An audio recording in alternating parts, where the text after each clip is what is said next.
And good morning, everybody, whoever you are, wherever you are. I hope you're ready for some great Clash Royale action in the Queso Cup this early morning. Hello and welcome, I'm Rich Layton, and oh yeah, it is early. Family's still asleep, I'm awake, and I'm ready for some great APAC Clash Royale. And here are the standings so far in the group. The veteran Elsiop in the lead on the top, 7-2 overall. Yuya right behind him, followed by Pandora, Jack, Lyon, and Griko currently rounding out the top 6. The qualifiers, if we stayed right here for our next stage, of course we are not staying right here. We have more Clash Royale to play. Sandbox higher, KK, Hajime, Igor, and JupiterKing in the safe zone, but right now Rad and the 2.6 master Oyassu in the danger zone, the relegation stage. If things stay the same way they are, but of course, as you know, they are not staying the same way they are. Hello, welcome, good morning. I hope you're ready for some good Clash Royale, and we're going to waste no more time. Let's jump right into it. Griko and Elsiop to kick off our day in our first opening match. And that's going to be Elsiop at the bottom, Griko at the top. Let me go ahead and adjust some levels for you guys. Z X saying Elsiop and higher, the best Chinese players. Higher, of course, right now playing like he's maybe ready for Clash Royale League World Finals. We'll see. Top tier finish. Top 1 finish in our last CRL monthly final. Griko, of course, also made his appearance. But right now, the word is on the street is that Elsiop might have a challenger for #1 player out of China at the moment in the form of his countryman higher.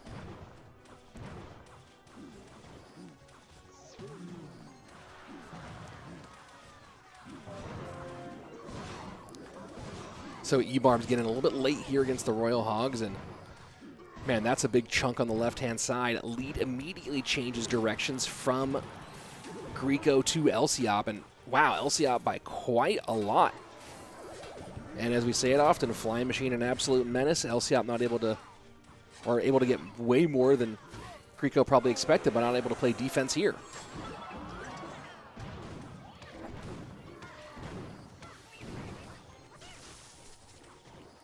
So not super worried about that left-hand tower, it's going to go down or not. It's 100% going to go down. Mother Witch just making Elsiop, forcing him to spend a bit more time, and I don't know about that Mother Witch.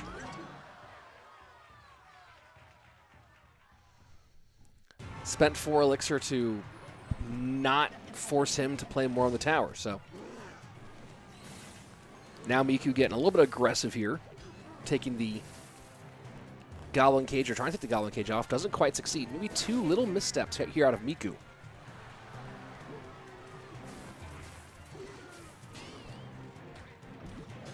What an interesting and very heavy minor wall breakers deck.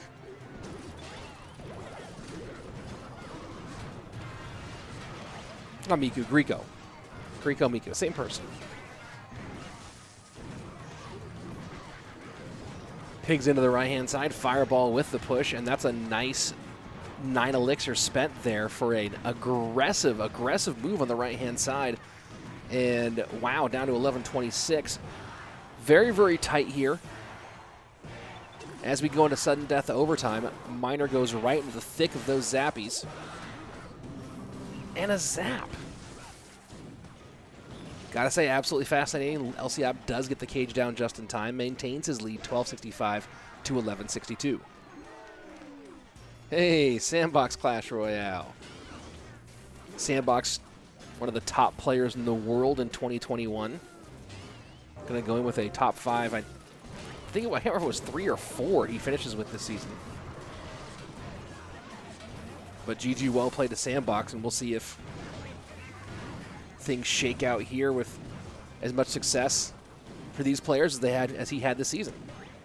1126 to 1073, final 80 seconds left. Remember, it is Fireball versus Zap. So if we come down to spell cycle, it's going to be certainly the advantage for Elsiop. Miner, though, is the X factor here.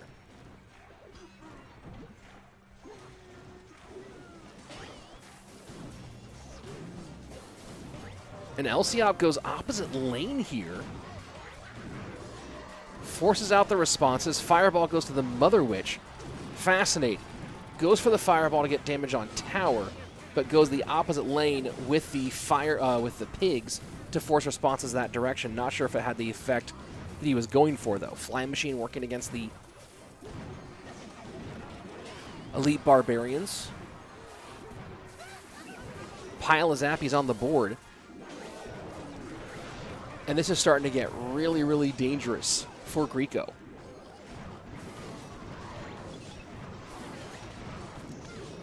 This feels overwhelming. How does Grieco stop all of this from coming in? And the Royal Hogs go opposite lane again. Flying Machine does get in the pocket, and there you go. That's it. GG, well played. Wow. What an absolute domination there of the bridge battle. And it is Elsiop taking game number 1. As Elsiop does, continuing a great run so far in this season of the Queso Cup. Let's take a look at the chat for a moment, guys. Let's see. Janku Shaw saying Hire's last week performance, #1 monthly finals, and #1 gods of CR. Yeah. Not to mention the East Asia games, right? Is that what it was where he won? Yeah, ECEA. Insane levels out of Hire at the moment. We'll see some of him later today, obviously. Some people shouting out the CMG here. And someone saying, "Hi, FF bro, you are India. You're the whole country." Well, you know what? I'm a fan of your food. Well done, sir. Let's see. I'm being called Ooh. Why? Thank you. You know, I never know if someone in chat is. Let's go see if that actually is. I don't know how to look up. They don't, the same ease of looking somebody up on YouTube as you do. I'm just keep on clicking and saying that I'm handsome. Delta MK in the building. Ooh. Delta. DM me. Should be a pretty fun day today, guys. We'll get the lineup, like the exact lineup of what's happening today in a little bit. But for now, it's just going to be you, me, and some great Clash Royale. Cool Shades collection, says Le Evil. Thank you very much. What are my thoughts on mid-ladder players using absurd decks? I don't even know what to do with that. It's like my thought. Like, what are your thoughts on dogs barking? And I'm like, they do that? That's all I can say. I don't really know.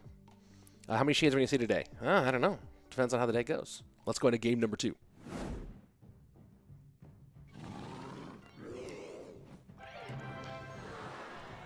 And immediate Delta MK.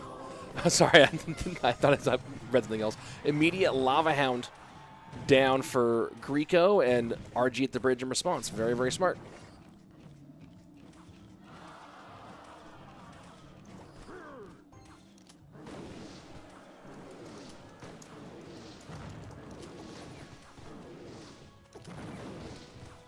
And that's going to be a dirty, dirty first play Lava Loon push. Hunter not able to stop it. Royal Giant does not get the work on the right-hand side because guards are OP now. And that is a GG. As you said, you love Indian food. Which is your favorite dish? Korma. In fact, lamb korma is my favorite. But I make a pretty mean korma sauce myself. Put it on chicken, put it on veggies. Do your thing.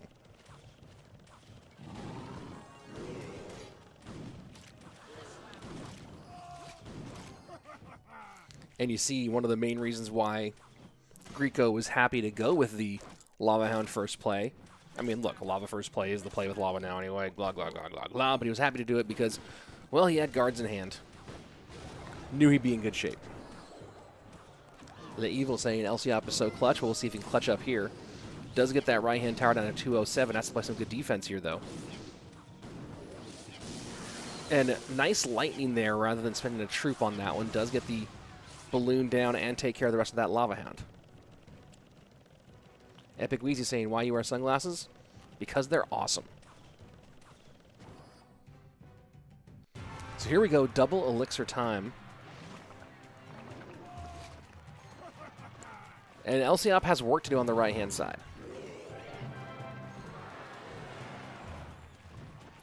Lightning would leave him really short-handed, so he can't play it yet. Can't just lightning the tower at this stage. Would love to get it down with the RG if he can. And, oh my gosh, that did not work out well for Griko at all. The Fisherman too far away. Doesn't even get involved in the game, really. And now RG goes in the pocket. And Elsiop not going to worry about the Lava Hound yet. He knows the balloon, the pocket loon is way more of a concern. Now the Hunter comes out.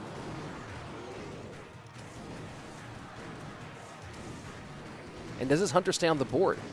And it does, just barely does.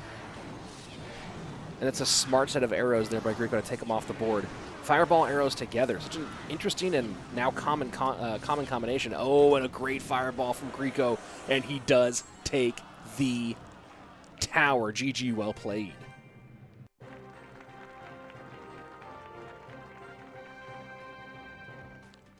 Do I use a bot to pick the comments on the screen? No, I do it myself. Because if a bot did it, then it would every once in a while be like something I didn't want to see on the screen. So now, I do it.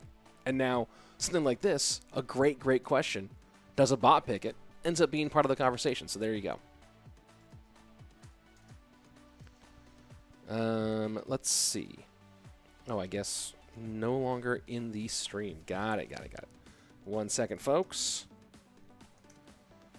Huh. Never you mind.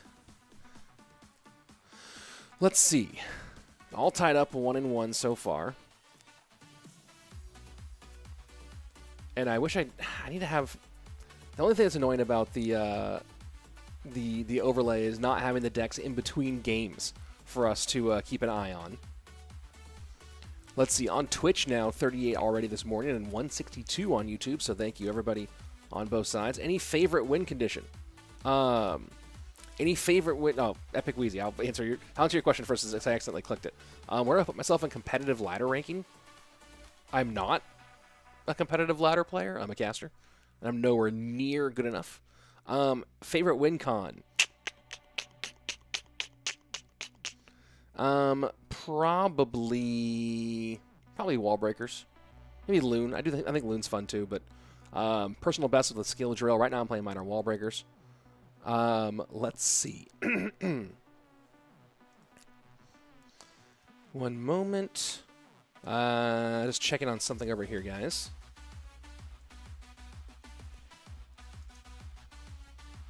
Why am I not able to at somebody in the chat? That's very strange. Let me try this one more time, because, oh yeah, interesting. Oh, that's why.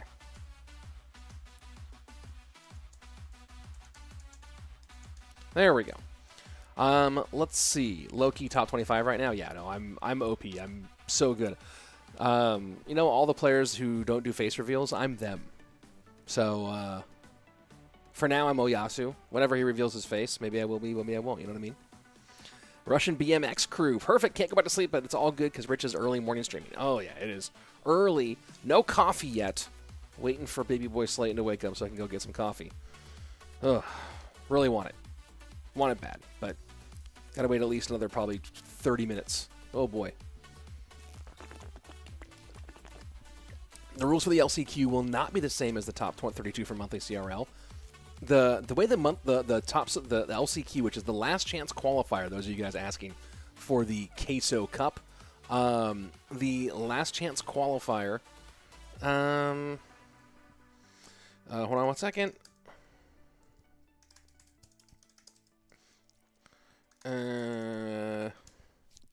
So there you go. For the last chance qualifier, here's how it's going to work. The players who made the last chance qualifier are each being put into a 4-person bracket. And the winner of that 4-person bracket makes World Finals. There you go. That's it. Pretty simple.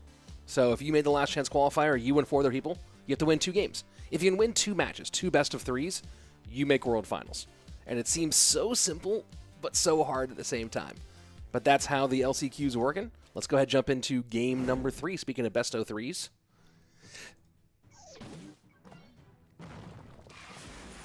And Griko opens Hog right into Elsiop's bomb tower. Had heart surgery yesterday, says Nirvana. Need to take it slow for 2 weeks, says the perfect date. Heart surgery? Heart surgery? Well, please, recover, get well soon. Thinking about you. Here's my final question. What is your top? You don't have to have a final question. What's your top? 6606 is my best. Is my personal best. 6606. Hog to the right-hand side into the Valk. Cannon cart in the left-hand lane, trying to shut down this small hog push. Interesting variant here for Hog Rider.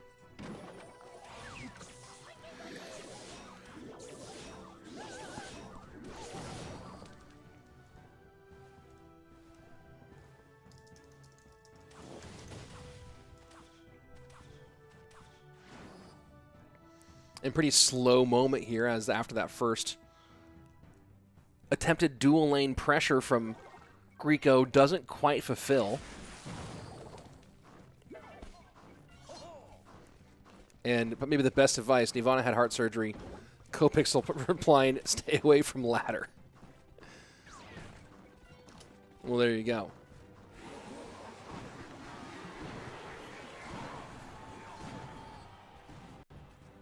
Poison will not stop the Musketeer from getting on the cannon cart. In fact, it does take it way down, so that's a nice little bit of work there from Grieco.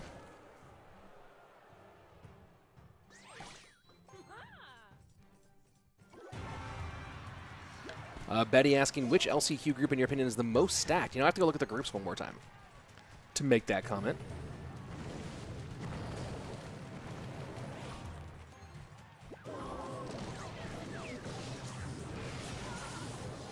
Cannon cart with the Ice Golem in front, Mother Witch stacking. This is a nice little push developing here on the right-hand side. And the patience here from Elsiop goes arrows rather than graveyard. Just trying to make room for the Mother Witch to get on tower. And here you go, some more pig touches on that right-hand lane. Very measured, very patient play here from Elsiop. You expect nothing less.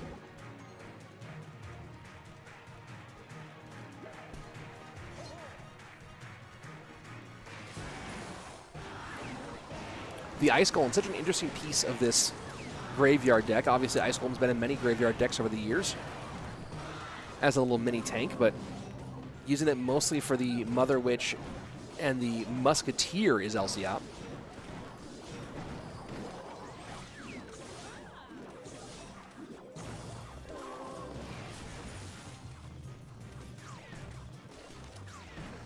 Valk gets all the way to tower. Interesting here. Grieco not shutting down the Valkyrie before those swings come in. That's going to be pretty dangerous here. Cannon cart just doing everything he can, and Grieco's just so low on Elixir. And Elsiop, you know, might be playing Graveyard, but if he can turn it into bridge spam, he will. Elsiop just putting the pressure on. The arrows making just enough space here. Cannon cart gets on. Nice save there by Grieco, but this feels like it's the beginning of the end. Oh, no graveyard for Elsiop. You're right. Absolutely no graveyard for Elsiop, Aaron Yates. I'm looking at everything. My brain keeps saying there's a graveyard here. That's how much this is a graveyard deck in my mind. It's just a no-win condition bridge spam deck.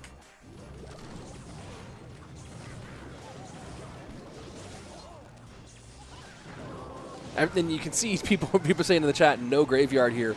And some people saying, what the heck is this deck? And it's basically a graveyard deck, but take the graveyard out, and maybe it's the graveyard out for the Ice Golem.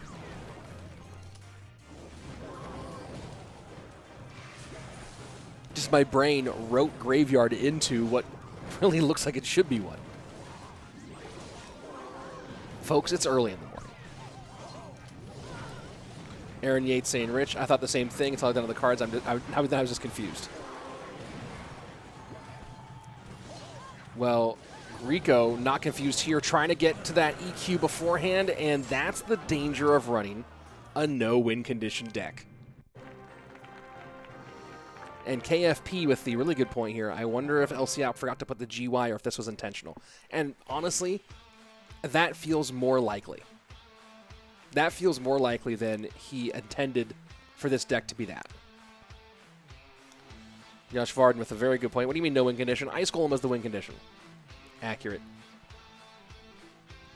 So a couple different theories here. Some people saying this is a failed snipe deck. Very possible. Some say he just forgot to put the graveyard in. A lot of possibilities here.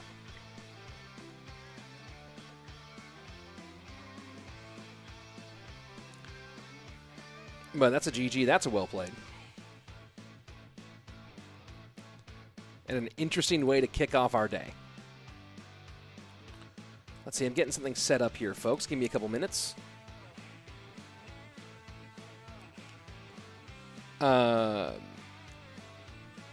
I think you also have to debate out GY defenses, then poison cycle. Very interesting. Elsiop said he forgot to bring graveyard. Okay, he said that, so I was right. It felt like a graveyard deck, and Elsiop is saying that he just... Where did he say that? Where did he write that? On what platform, Isaac? So Elsiop's not super active on Twitter. I don't know if I'll have Oyassuu KK... Oh, on his live stream. There you go. Elsiop said he forgot to bring the graveyard on his live stream. Nearly won that despite not having the graveyard. So there you go. Despite making that key error, Elsiop's still able to hold on and almost get that win. Hey, Ujwal saying, watching live for the first time. Well, hey, man. How are you? Welcome to the stream. And here we are, back into gameplay. Let's go. Match number 2 of the day. JupiterKing and Igor. Clash Royale Esports in the chat, getting in the mix here. Who loves watching Clash Royale Esports more than Clash Royale Esports? Not entirely sure.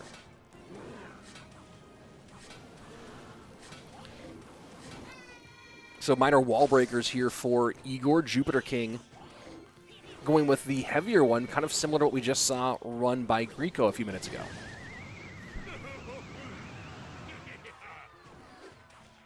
And Igor taking an unnecessary shot on that left-hand side.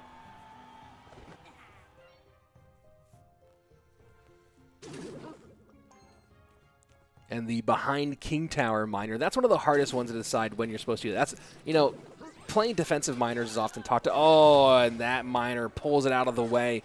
Brilliant play there by JupiterKing. Excellent timing. Igor doesn't pick it up. And that is a massive couple of early blows. Magic Archer gets the lined up geometry here. Does he NATO this back just to get the extra and to keep the... Nope, decides not to. Doesn't spend any more on that one. Tesla down to defend, and a little reset here by the Russian.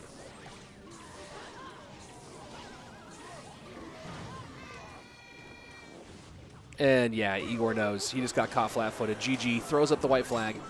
Hoo, hoo, hoo, hoo, hoo. And that's how Clash Royale can do you, folks.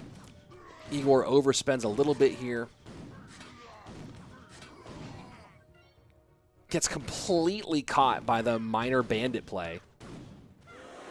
You know, you don't really think about Minor Bandit as a combination, but there you go, seeing it being used to perfection by Jupiter. And that was an absolute shellacking. Absolute shellacking here in the early morning for Clash Royale. Igor versus Jupiter, Battle of Planets of Clash. Is Igor a planet now? Is that what they replaced Jupiter with? Is with Igor? Didn't know. Guys, we're trying to get a little bit of guesty action here today, so give me a moment to try to help get some things set up. One moment, please. Let me just copy this. And we're going to have a little bit of a guest caster in today. Going to be doing something different today. It'll be kind of fun. Let's see. Igor throwing the white flag. Mark the day. Igor, no. Igor's known for... Igor will do that. When Igor knows that the game's over, he'll toss the white flag in. He is not someone who battles out a battle that he feels is already over. It's kind of it's one of those things you can kind of expect from him, actually. And look, that was one of those situations where at that point, really no way back. Couple early mistakes there, and oof. Have I tried butter chicken? Says Betty. You know, I don't know if I knew specifically what you meant by butter chicken, I could tell you if I've tried butter chicken or not. But that's a broad thing. So give me a second here, guys. Working on something. So let's see if I can get this working. Oh, here we go. Back into game. and we'll work on something for after this match, folks. Here we go. Game number 2 here between JupiterKing and Igor.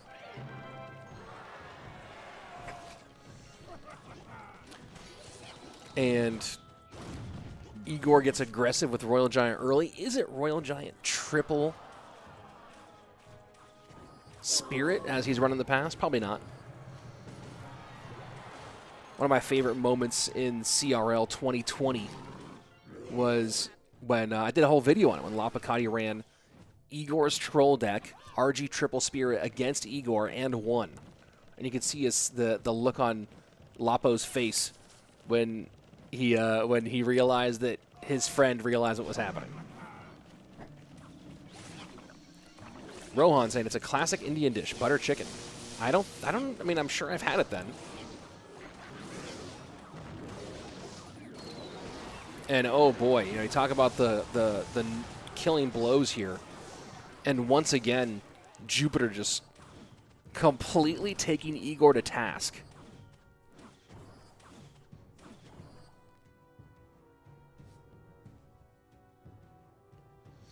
And Sluggy asking, hey, Rich, do you prefer the broadcast where you read and after the viewers or the more professional CR monthly finals like Andrew, AC, and Eric Benamu? I like them both. They're different things, right? It's asking me, like, I don't know. It's asking me, like, do I prefer apples or oranges? I like them both in different situations. Getting to do both is really the pleasure, I think, right? Getting to do the ones where it's more face-to-face with you guys, getting to talk and respond to your questions and kind of have more fun and chill. And then the excitement of the big professional CRL broadcasts where we're dialed in and it's all about the gameplay in that moment.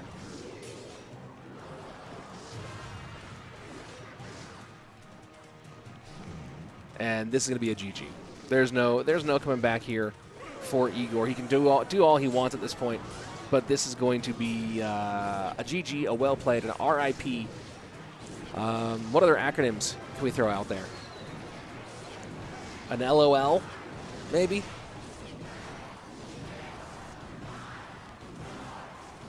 And that's going to be a clean 2-0 for Jupiter, who's having a good run so far in this tournament. We'll see if he can continue it, but at the moment, doing some great work here.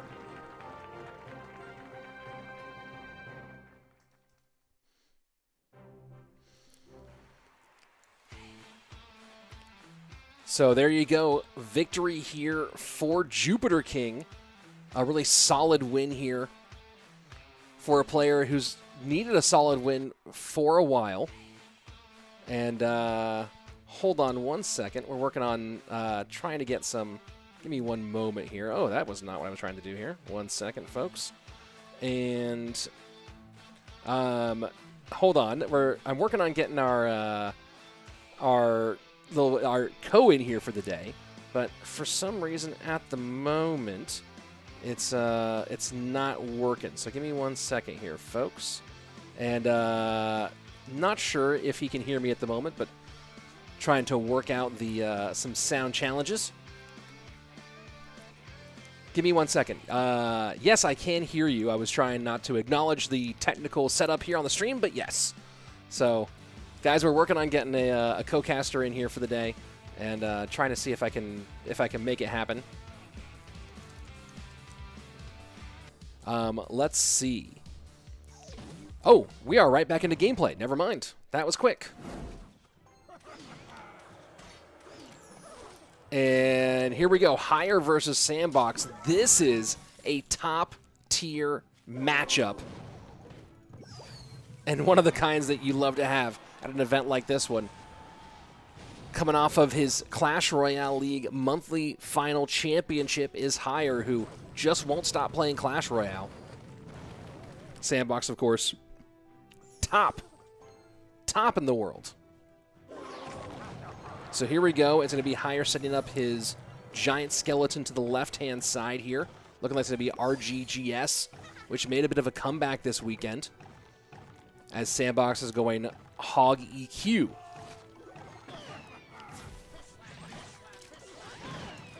And, guys, we are going to be bringing in a co-caster here. You know, I always ask if we can get someone in as a co-caster, and You know, I'll tweet that out in the morning sometimes. Hey, I don't have a co-caster. And this guy's been a request by people in the Twitch community quite a lot. So if you're a Twitch viewer here, you probably know this guy. But I'm going to be trying out, going to be giving some members of the community some opportunities to come here and join for some of the Queso Cup fall splits. So everybody, welcome Delta MK to the stream. Delta, dude, we've been kind of going back and forth about this for a long time, but glad to have you here and for a really great match between Sandbox and Hire. Yes, thank you for having me.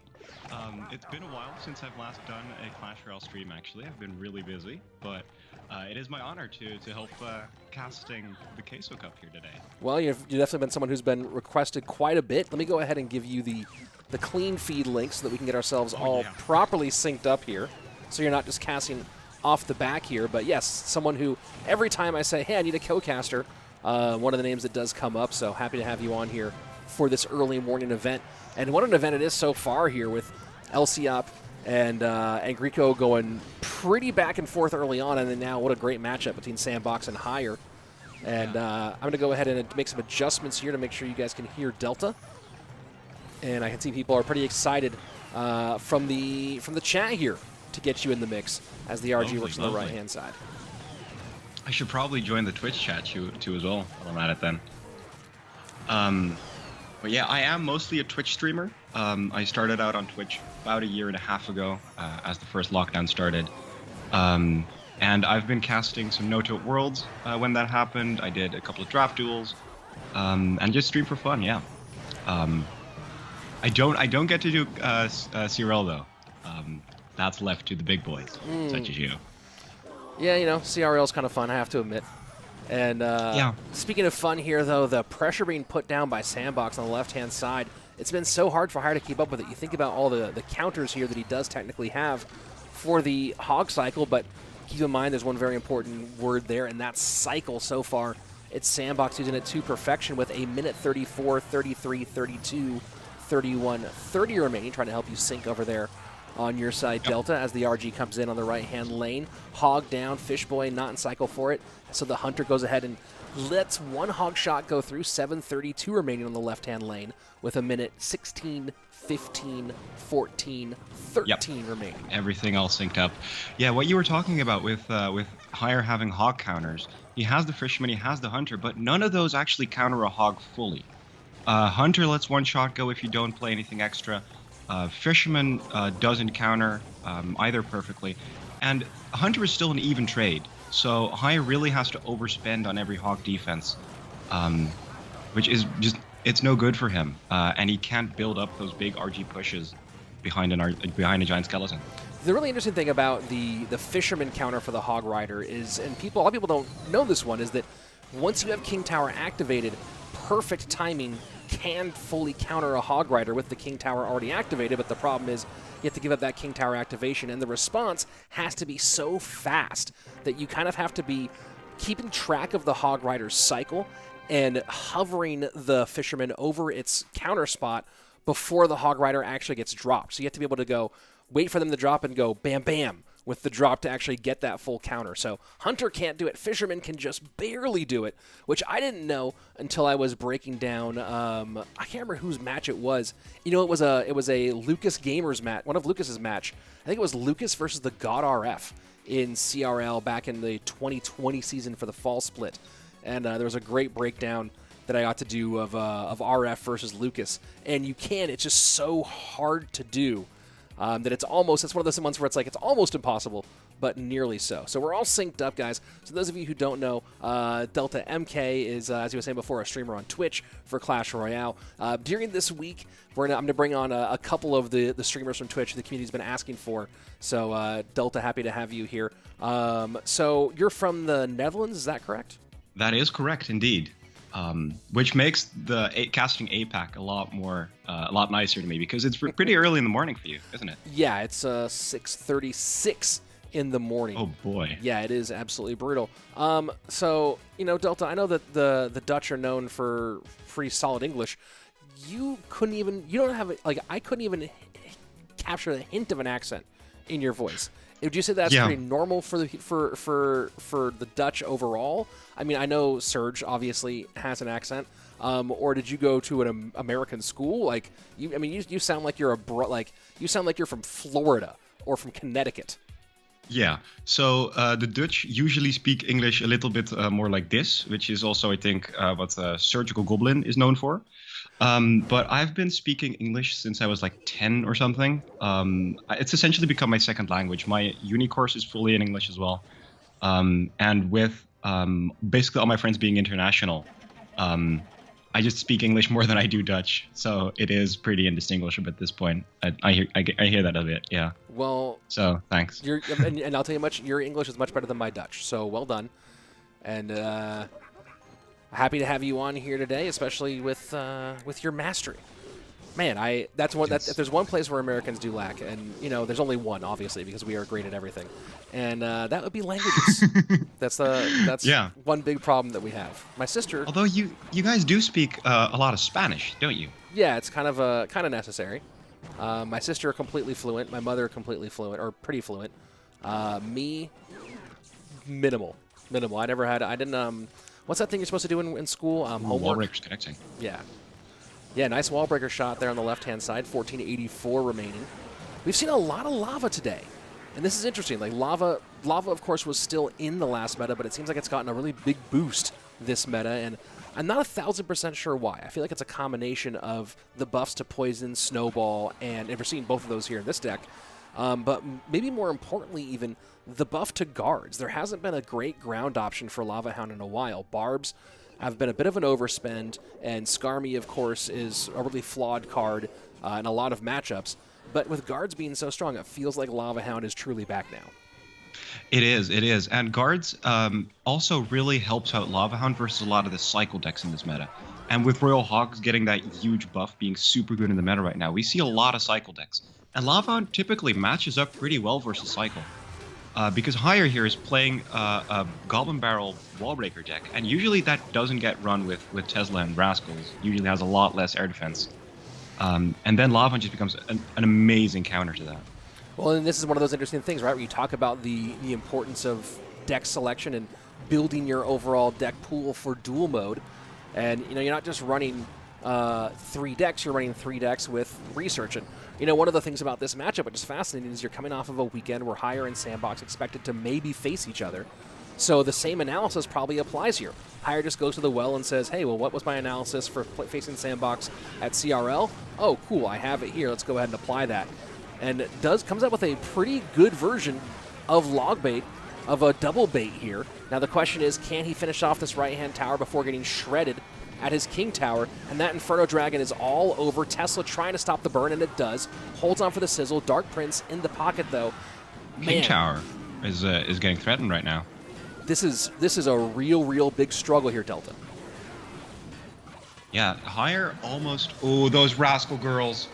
That is a tough defense for Hire. And with the Lava Hound popping and there being a lot of a lot of tanks still on the board, I don't see how he's defending this King Tower. Well, and he didn't, so we got to go ahead and work on our sync there, because that's 2-0 right now for Sandbox. Nice and clean victory here for the South Korean, who, I've heard he knows how to win. It's like a thing I've picked up here over the last year or so, is that Sandbox is pretty good at winning at Clash Royale. But we're going to have to go ahead and do a little more syncing, I think, here. It sounded like you were a couple of seconds behind me. Oh, my stream hasn't been lagging, and we were up to sync just a little bit ago. Well, we'll try it out on the... we'll see if we can get it on course in our next game. Let's see. A lot of people in the chat here. Does Delta have a creator code? No, but, I don't. Maybe one day. Hopefully, yeah. I'm looking to get back into Twitch streaming as soon as my schedule settles down a bit. I've just been really busy, so I don't think I've done one stream for a Dutch league, and then I'm probably going to be casting some WRL matches, the World Royale League, one of the oldest international competitions. So that's going to be in the cards. Other than that, I don't really know. Yeah, WRL on its way, and of course, the announcements for teams for WRL have begun, I believe, yesterday. So, for those of you, I think Let me go ahead and see if I can find the World Royale League out here on Twitter.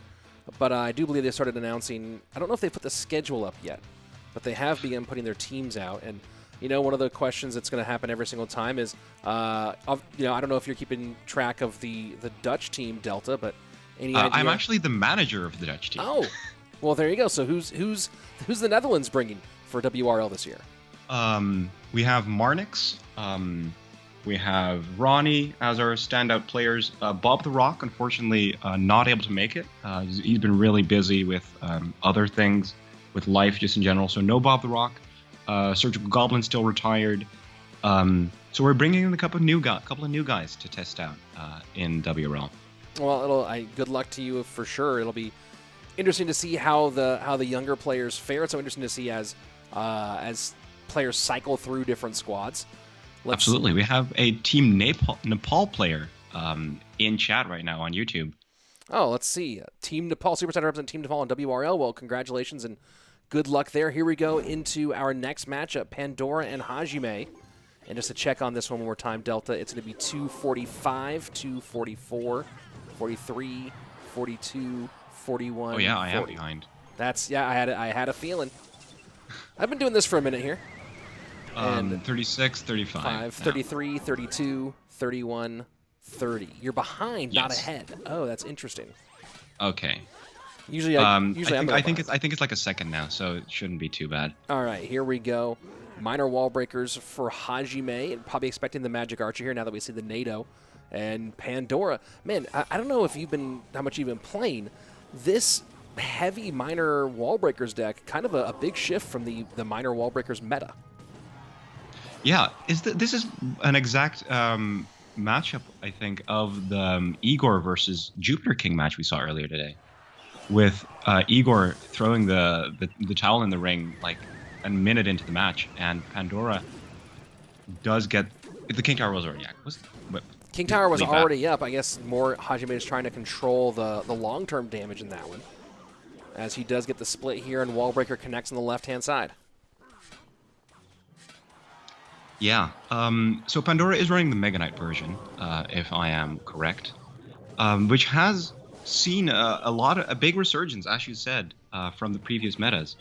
Mega Knight in general been making a comeback, I feel.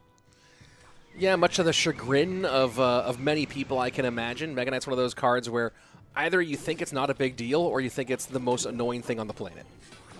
Well, my name is X Delta MK, so I play Mega Knight religiously on ladder, and it is one of my favorite cards. So I'm happy to see it back in the meta, and I think it has a lot to do with the Royal Hogs buff that we've seen.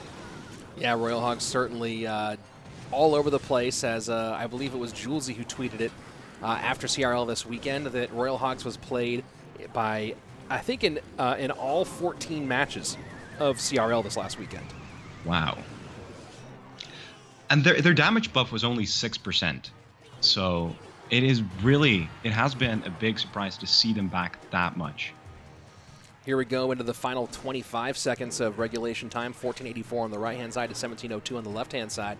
Lead right now for Hajime, but of course that dual lane pressure for Pandora could prove to be an issue as the miner goes behind and tries to take the Mother Witch off the board. That's going to be a double wall breaker connection, a bit of sizzle on the left-hand side, and just like that, Pandora has the lead in both lanes. Now Hajime just going in with wall breakers. That's going to be easy fodder for that Mother Witch. Not really sure what Hajime is going to be planning on offense, because he hasn't gotten much damage in double elixir. Because as you said, the miners have just been going to the Mother Witch. No heavy spell for Hajime to take her out. And Pandora looking like he's pretty much in control. Miner chip going on the right hand side. I'm going to NATO that to the bomb tower. Did your clean feed stutter there for a second? Because mine certainly did. No, it didn't. Oh, all right, well, we'll work on sync here as we go into the final 128, 127, 126. Magic Archer working on defense here, and does a decent job cleaning up here with 121, 120 remaining. And Pig working on the right-hand side. Like 8 seconds ahead of you. Yeah, maybe do some pause and restart so we can get back synced up again. 112, 11, 10, 9, 8, 7, 6. And Magic Archer working. And synced up. Doesn't get the shots here. NATO might be an overspend, but it does get the lead back to Hajime. And that's one of the dangers of playing this Minor Wall Breakers deck with the Magic Archer. You always have that great option with the Magic Archer and NATO, but that mini P.E.K.K.A deep in. It's the Mega Knight, though. The Mega Knight's the big problem. And this is why this is where this deck struggles against Mega Knight. Wall Breaker trying to connect doesn't quite do it. The NATO used on defense to save the tower, but an offensive NATO might actually have won the game here, potentially. And down to final 30 HP. The zap to the right-hand side, and at the moment, it's feeling like it's why did Pandora zap on the right? I don't know. Maybe he thought the wall breaker connection. But that miner's going to do it. Yeah, that'll do it in the end. And that's a fascinating one. This is again, I was saying is I played variations of this deck as my ladder deck for different seasons. I'm currently playing a variation right now with Knight as opposed to Valk. And Mega Knight proves to be a real challenge because there's so many times where you see that beefy Mega Knight and you feel like you can trap it on your opponent's side and get that Magic Archer geometry, get that tower damage, and use that NATO to line everything up. But almost always, that's an overspend. Almost every single time, that's an overspend and results in a massive, massive counter push because you're not going to get that Mega Knight down far enough. So that's a really, really tough one in that situation. I playing that deck myself, the Minor Wall Breakers deck with the Magic Archer, I hate the Mega Knight matchup here. From your side as a Mega Knight player, I don't know what variations you're playing or what version, what decks you're playing to have Mega Knight in, but how do you feel about the Minor Wall Breaker Magic Archer matchup? Yeah, I play Mega Knight with Royal Hogs, the cheap cycle one with Magic Archer and Mother Witch. And Minor Wall Breakers has never been that much of a struggle for me, especially because also the Cage, which Pandora did not have in this matchup, the Cage is super, super useful against the Wall Breakers. But like you said, I've also actually played the Minor Wall Breakers NATO variant, but that was like a year ago. And the thing that sets good players apart from great players is that ability to play those Magic Archers on the bridge when it's safe to do so. Because as you said, it is a big overspend, both the Magic Archer and the NATO. That's 7 elixir, and it really doesn't give you any defensive value. And I think that's the big key you make there is when it's safe to do so, right? Because often, that 7 elixir is spent purely offensively, and unless you're using it as the coup de grace and trying to actually finish the tower off, it's one of those ones where it's not worth the chip damage most of the time. A Magic Archer by itself, if you get some extra value besides the Mega Knight, can be useful, but Magic Archer plus NATO, you're taking your best defensive tool, using it on offense, but then leaving yourself in a hole. Yep, absolutely. And NATOing back the opponent's troops actually gives them more time to build up a big push, right? So you're essentially, if you don't take the tower, you're allowing your opponent to build up a bigger push behind their Mega Knight. So here we go. It's going to be Mortar for Pandora. Nice King Tower activation there for the Japanese pro against his countryman, Hajime. Not getting much to show for that bandit play. And that's what happens when you throw something like that right in the middle. Yeah, I also found the Mortar placement from Pandora to be very interesting because it wasn't quite the middle placement, but it also wasn't the optimal placement on the bridge. It was like shifted one tile to the right. And there's the arrows coming out against the Firecracker. Yeah, it's going to be absolutely brutal here. Your arrows and EQ. So EQ for the Mortar and arrows for the Firecracker. I'll be very curious to see what Pandora does to try to stay in this one. The King Tower activation will help, but won't help that much. No, surely. A P.E.K.K.A coming out from Hajime. This is a very interesting P.E.K.K.A deck. What do you think his win condition is going to be? This is... Half of you wants to say, I mean, obviously there's two primary directions, right, that it would go in other than being Ram Rider, which is either P.E.K.K.A GY or P.E.K.K.A Loon. I don't think either of those are the case, so it feels like it should be Ram Rider, but Ram Rider with EQ and arrows is a strange combination. Yeah, and it's not even, like, you would expect this to come out in, like, Game 3 of a poorly planned duel set where you're like, I need to play something, but I don't have the cards for it. But Hajime this is game 2. He's only played Minor Wall Breakers. He has all his options still open, and yet he's playing with P.E.K.K.A and Inferno Dragon in the same deck. Yeah, that's certainly fascinating. I wonder what he was putting Pandora on, and of course it is the Ram Rider here in the end. You know, maybe looking at Pandora's deck pool, he was thinking Pandora was going to go big either to the skies or the ground and said, hey, why not lock down both? And so far it's working out nicely, though, with the lead 1602 on that left-hand side to the 2046, although that will get, no, not quite added on to. Excuse me. Nice pickup by Hajime. Usually I can hit the mute button quickly enough, but I couldn't find it fast enough that time. That's just you'll get out of streaming fails for that one. No. Yeah, right. Pandora also running the newly buffed goblins. I actually have not seen them before since their buff. So interesting to see them being played by Pandora. Maybe saving his skeletons for some other deck. Yeah, that is curious. I mean, I can't remember what Pandora ran. I'm trying to remember what Pandora ran in game number 1 here. I don't think it had skeletons. It was the Minor Wallbreakers Mega Knight. Yeah, so it doesn't have skeletons. Once again, an interesting mortar placement from Pandora. Right up on the bridge. It doesn't have the tile space between the bridge and the mortar to allow for easier protection. I guess he's feeling like he doesn't have the ability to play it defensively and trying to play it aggressively, but for some reason, you know, I'm always wondering if he was playing it one tile in on the hopes he could use it defensively with the NATO if he was in a pinch. And now he goes for the regular mortar placement. So, that is one of the interesting things from Pandora's gameplay so far. Ooh, that Ram Rider on the right-hand side is going to get a bit of a connection in. Yeah, things going from bad to worse here for Pandora so far. 631 on that right-hand side. And, of course, I'm curious to see at what point Hajime starts to decide to go with spells. I don't think he will do much. I think he's going to go ahead and play control and hold on to it, you know, prevent Pandora from making any offense actually happen and cycle some EQs if he has to. But then again, he has the EQ for the mortars, which can shut down this whole offense. Absolutely. And the thing is, Pandora is playing a very chip cycly deck. Pandora's deck really only gets 200-300 damage per push.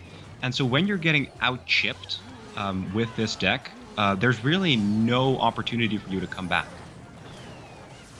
Which makes this extra tough, seeing as Hajime is comfortably 1,600 damage ahead. And the NATO does pull into the middle, and going to be too little too late, though. And now we see, yeah, it's just EQ and mortar for Pandora. So maybe having some fun here. Pandora is not quite getting the result that he wanted. Bandit, will it leapfrog? Doesn't quite, but does get on tower anyway. That's going to be a GG. Well played. We're all tied up. 1-1 after 2 games.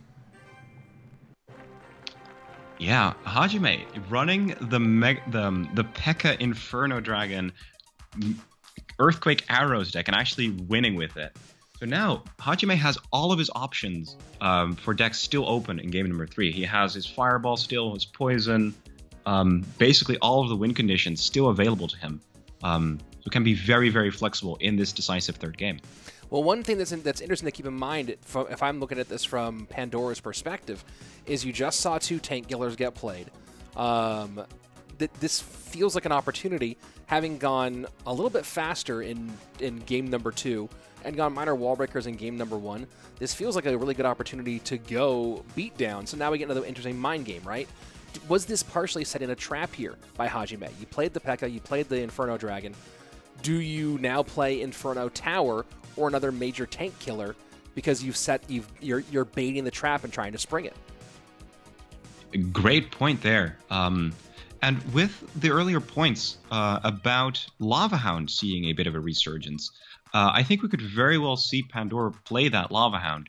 And Lava Hound decks these days don't run any resets. So if Hajime does decide to go for that Inferno Tower, that would be an amazing play. But hey, I'm not a professional analyst, although I was in the past. It is going to be an amazing mind game for this third game indeed. Well, we have been seeing a slight resurgence in the play of Zap over the last week or two since the new update, which is interesting because nothing happened to Zap. But for some reason, you know, we barely saw Zap make an appearance in CRL or in competitive for months, and we've been seeing a shockingly large amount considering a shockingly large amount. And Zap, though, already out for Pandora from game number 1. So we'll see him with the Archer split. Oh, wow. Hajime going with Lava and Pandora with Expo. With Earthquake being out, for Hajime. That is actually not that bad of a deck pick. And goes X-Bow under the Lava Hound like you're supposed to, gets the Goblin Cage off the board, and this is going to be a really significant first connection. And it's X-Bow Inferno Tower for Pandora. Inferno Tower, wow. Can someone say snipe? Can we get some snipes in the chat, please? Fire Spirit as well. This is a great deck pick from Pandora. Because if the Lava Hound, or if the Expo player is really good at Expo, this is a hard counter. But if the Expo player doesn't know what they're doing, it's a hard counter for Lava Hound. This has always been a matchup that I found very fascinating, because depending on the skill level of you and your opponent, this matchup could really go either way.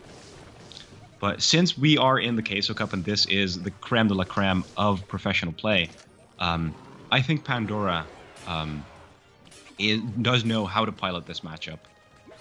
And with the Inferno Tower, and Hajime probably not having a resetting card here, is going to have a very tough time going up against the Inferno Tower. Yeah, EQ out, and man, what a read here, and both towers completely crushed. Got a lot of snipes here. We get one no snipe in the chat, but I mean, who's running X-Bow Inferno Tower? Let's be real, and that's going to be a nice connection here for Hajime, and this might completely turn around to bite Pandora, who now is going to have to play a 2-tower game with X-Bow. Yeah, losing a tower with Expo is not what you want to have happen, because now Hajime can cycle his loons directly onto the Expo, and there's nothing Pandora can do to stop it. No idea what the big spell situation is here for Pandora. Might need one in a moment here against these Skeleton Dragons. No, chooses to go ahead and defend with archers anyway. Pandora's definitely not dead here yet. Just needs to get the finishing blows on that right-hand side. Now you see the Fireball cycle in. So he'll go ahead and set himself up for defense on the left, and the Fire Spirit finishes it off. I almost think it might have been worth Hajime spending to make him spend there. Yeah, absolutely, because I don't think Log does 82, if I recall correctly. So a Log wouldn't have even taken, I think. Yeah, that was now, interesting choice. 1-1 again. 1-1, and with this left-hand tower way down and the ability to stack on defense, Fireball, Archers, Teslas, and just stack here and try to get some log chip and stay alive. Good Loon Fireball combination to take out that first Expo, but now Pandora able to cycle back to a second one, and Hajime, with his much slower cycle, just will not be able to cycle back to his counters quick enough. And here we go. Expo down, going to have to cage low. Not going to Fireball here much at all, will Pandora. I think he's going to be saving this primarily on defense and try to play the chip game. And there you go. Does get a little bit on the left-hand side. Fireball in on both lanes for the bridge fight, but not going to get Hajime the win he wants, 20-48 to 5-23. Hajime has not been able to go for a Lava Hound in the past minute just because Pandora was cycling so aggressively. And I think that's what he needs to do, right? Not let Hajime build up a Lava Hound push that Pandora won't be able to defend, especially now that we're in triple elixir. Inferno Tower high again, and we'll see how much Pandora focuses on protecting this Inferno Tower. Guards getting in front of the Lava Hound are big, but there you go. Knight does get down, Fireball, and this is the game right now, is protect that Inferno Tower as we're here in triple. Cycles to a second one, and now Loon in the pocket. Can it get past the big Eye of Sauron? Tower. Oh, sorry. The Inferno Tower has exclusively been locking on to support units instead of the Lava Hound. Does take out the Lava Hound in the end, and a great Fireball from Pandora. I know I was behind a bit, but I think I'm synced up again. 15, 14 12, seconds left. 11, 10 as the Loon comes on in. Fireball trying to make room, not going to happen. Pandora with the huge snipe here in game number 3. Expo Inferno Tower Fire Spirit, and gets it done. GG, well played. Pandora taking the big dub over Hajime. Yeah, I don't think I've seen Expo with Inferno Tower in 2 years. Since that Tesla buff like 2 years ago, Expo has really only seen usage with Tesla. So seeing that Inferno Tower back into the meta, at least for this match. A great blast to the past. And people asking in the chat, who's that co-caster with the radio voice? Well, that would be Delta MK. Linked him in the chat there as well. And, if y'all give me a minute here, just give me a minute here. Let me go ahead and find Delta's Twitch channel to share with you guys.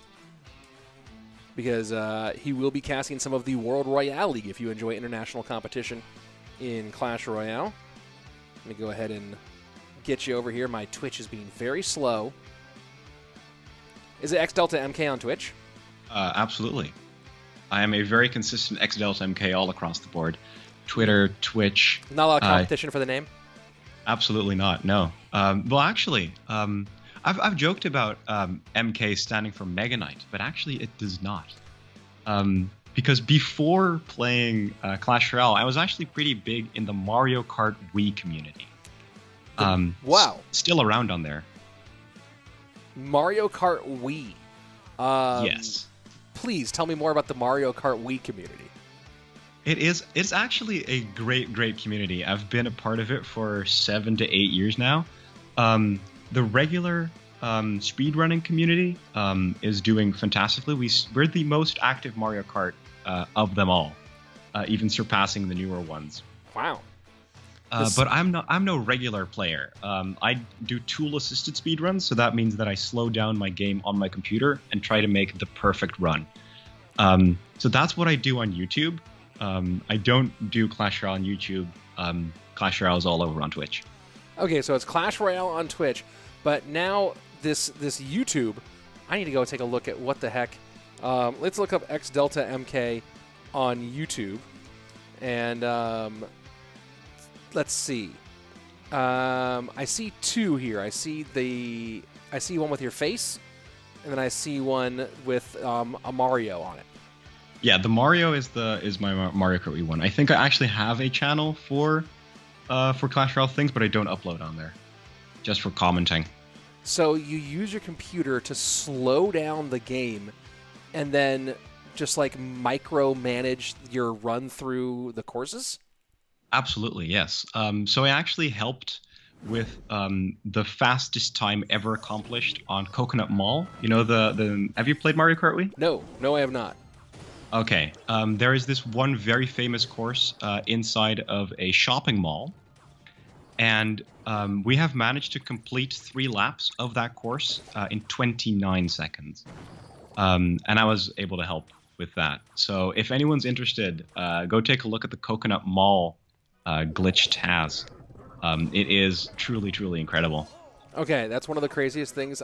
The subcultures upon subcultures are fascinating, and yes. the slowed down Mario Kart Wii speedrun community is one that I will now be forever fascinated by. Amazing. Going back to the match, though, we have Rad playing Graveyard and Jack playing a very interesting Hog Cycle version. Yeah, I mean, look, Jack, one of the longtime Hog Cycle masters, of course, and playing. This feels like a throwback version of Hog, and the missed snowball. Rad thinking that the Hog Rider might be a little bit faster there than it was with that Lumberjack Rage, but this feels like minus the snowball here. This feels, even me with the snowball, this feels like kind of like a 2018, 2019 Hog Cycle deck. Yeah, you're absolutely right on that one. Does not have a heavy spell, has 2 small spells, no building, very quick on the cycle. I haven't seen this sort of deck in actually like 2 years, as you said. And a great Hog connection there. Bad on tower as well. Yeah, so curious, right? Like the double small spell, the Lumberjack, no building. Really an interesting variation, but you talk about playing a deck with no building and the risks of that involved in modern Clash Royale, but then you get a matchup against Graveyard and you're happy to have no building. Yeah, exactly, because this is a dual mode. You have limited buildings at your disposal, and with not every building being as viable, sometimes it's worth saving a building, play a bit more of an suboptimal deck in game number 1, Hope you get a good matchup, just like Jack is getting right here. And then you keep your building options open for the rest of the best of 3. It does make me wonder what Jack has planned for games 2 and, if necessary, game 3. Snowball in there on the Hunter. And this time the Mortar not played a little bit too low here, 1529 on the right-hand side. Very curious. That is going to preserve Lightning, going to preserve Fireball, going to preserve Poison, Arrows, EQ. Maybe we might see Royal Giant EQ out of Jack in game number 2. We'll see. Yeah, one thing I have learned from the limited time I've spent analyzing as a for CRL this year, though, it is that APAC analysts are up to the weirdest things sometimes. They are out of their minds sometimes. I think that, well, Andrew and I have talked about it a lot, but the impression that the NA and EU players had in 2018 for CRL was that the East had no real chance on the international stage, that there just wasn't the same pool of players. But then what they ran into during World Finals was a sort of an innovative version of decksmanship, to use my friend Andrew's terminology, that they just were caught off guard by. The 2v2 complete, you had AC and RF, who were historically one of the, they continue to be one of the best 2v2 duos in the world. But that World Finals, they just were looking at that 2v2 going, what the heck are we seeing right now out of the stuff they saw from Ponos? Absolutely. And also going back before CRL, we've seen people using the Vietnam deck, right? That is what we used to call bridge spam back in the day. So that also goes to show the innovations that APAC players make to this game. You're having a deck named after a literal country. Yeah. Just because you play it so much in CCGS. Now you have the Lumberjack working on defense here against the Graveyard. Things getting very tight, and the Hog now having trouble trying to break through here as the Poison goes to work. Lumberjack and Musketeer, although second Lumberjack, this is going to be a lot down the board. Does the Hog hit? And it does. And that is a massive Hog hit. Lumberjack gets through, and Jack, with the Lumberjack, gets it done. What a crazy Hog deck. And if you're watching right now and you enjoy playing Hog Cycle, go play that one right now and tell me if you have any success. Yeah, I would love to see this sort of deck pop back up into the meta. Not sure if it's going to be as viable with all of the Royal Hogs and all the Lavahounds running around, but in the right hands, and Jack is those right hands for Hog Cycle, it can definitely put in work, as we've seen here. And I think that's some of the conversation here overall in the chat, is people being like, well, this deck is terrible, but it's Jack. So there you go. And it's interesting. You talk about 2.6 or about Hog Cycle players in general, and there's been so many people who have been the best Hog Cycle player at any given moment, right? Or at least top 3 Hog Cycle players. Lucas was a top 3 Hog Cycle player. Jack was a top 3 Hog Cycle player. Oyassuu, obviously. It's one of those decks that keeps on coming back, very popular, especially 2.6, because of its free-to-play friendliness, and people who love it, they almost obsess over it, and that's all they want to see. It's one of those things. I'm sure you went through a 2.6 Hog Cycle phase at some point in your Clash Royale journey. What do you think makes the people who love Hog Cycle just want to see just 2.6 over and over and over again? Well, Hog Cycle 2.6 has a bit of a cult status, I think. There's like hordes of people on Twitter looking for 2.6 friend links and looking for tips all the time, because 2.6 is such a fun deck to watch. It has so many different interactions you can pull off with all the cycle cards, protecting your Musketeer, cycling 2 cannons. There's just so much depth to the game. To every single matchup, there's a plan. I've seen people make like pages-long Word documents, just documenting every single matchup against other decks, and seeing them being played out in every versus just all the time it's just satisfying. It's a good way to put it. It's just satisfying. I'm going to go ahead and change the color on your name here, because I think that people are having trouble seeing it. And there you go. I'm going to go ahead and people keep asking who's talking, and I'm like, well, it's Delta MK. His name's on the screen. But let me go ahead and change the colors here so people can see your name maybe a little bit better. Ooh, got a nice gradient. There you go. No. Now we're all the way. Now we're all the way into the full black. Have it all built. I didn't build you. I saw you in the chat and was like, oh, I wanted to do this week anyway, so here we go. Let's get you in. But I didn't have a chance to build you like a nice name like mine up here. But here we go. Let's go jump into game number 2. Jack with the advantage. And, wow, just aggressive. Boom. Mortar. Bridge. First play.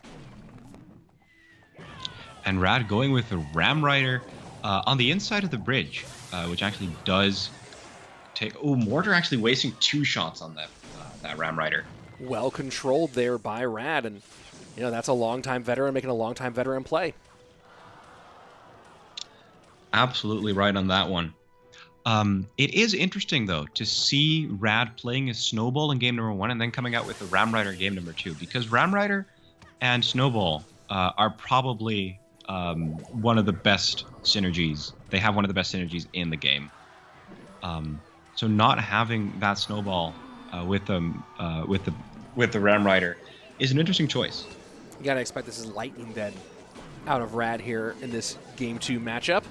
We'll see if it is in fact the case. Yeah. Jack playing an interesting version of Mortar once again. We've seen a lot of Mortar in the past couple of matches. Pandora has been playing it as well, the very cheap Cycle one. Rad played in game number 1. So do you have any idea as to why Mortar having such a big resurgence all of a sudden? Well, Mortar is... I think that the big thing that we've seen in CRL a lot is the defensive capability of Mortar, right? What Mortar's able to do against E-Giant at 1, but Royal Giant in particular. And Mortar logged together with a decent single-target DPS card with how popular RG was, especially in the last meta. We just saw a big pump in the use of Mortar against a wide variety of beatdown, but in particular, it was so nice against RG. And there is indeed the lightning that we expected in the first place. So Rad does not have the best Royal Hogs answers here. And it is showing because Jack up 1,000 HP, 2172 versus 1086 as the Piggies are once again approaching and getting a big connection. Wow. Yeah, and you know you talked about that 6% our damage change, like it's not that much, but 6% is you know you talk about 6%. Let's talk about every time that 4 Piggies touch, and you add that 6% on, and when you have 4 of them going, and now you get 1 round of snouts, 2 round of snouts, 3 round of snouts. That 6% adds up so fast. Then you mix that with the mass and how easily they actually do get to tower, and that's a pretty massive buff. And I know a lot of CRL pros are kind of looking at Royal Hogs right now and rolling their eyes with how strong it is. Yeah, that's an interesting thing you talked about with their mass increase. That was a buff from a while ago that used to go pretty unnoticed, but has really been quite influential. And it's an interesting buff because cards don't usually get their mass changed. Yeah, it's an interesting one. It's a weird one to tweak because it's also mass isn't one of the listed stats, right? So you talk about the stats that actually come up on the card when you're reviewing it in game. It's a totally separate thing, and of course, let's go take a look at the log as it finishes things off. And Rad is just like, "Come on, man, what the heck are you doing here?" Mortar Royal Hogs, the weirdest Hog Cycle deck in game number 1, and that's a GG well played. Mass is like an underrated balanced factor that the team's able to mess with a little bit, and so yeah, you had that previous mass change for the Royal Hogs. They were already in a good spot, and then you add in that 6%, and it is dominant. Yeah, I don't hot take. I play Royal Hogs on ladder, and I love them. I've always loved them, but I don't think they needed that 6% damage buff because before the drill meta, they were viable. It's just that with drill being so popular, everyone was running Valkyries, Dark Princes, and Royal Hogs just struggle against those cards. I'll say this: I don't think your take's that hot. I think that your take is pretty right down the middle. That Royal Hogs did not need a 6% damage buff. So, okay. Yeah, I don't think there's a lot. I think there's a lot of people who are like, Delta MK, really? I just can't believe he would even say that. What a so controversial. Seriously, canceled for saying that we shouldn't have that 6% buff. Actually, we're gonna go ahead and dox you as well. Man, my word. Oh no. Yep. Oh no.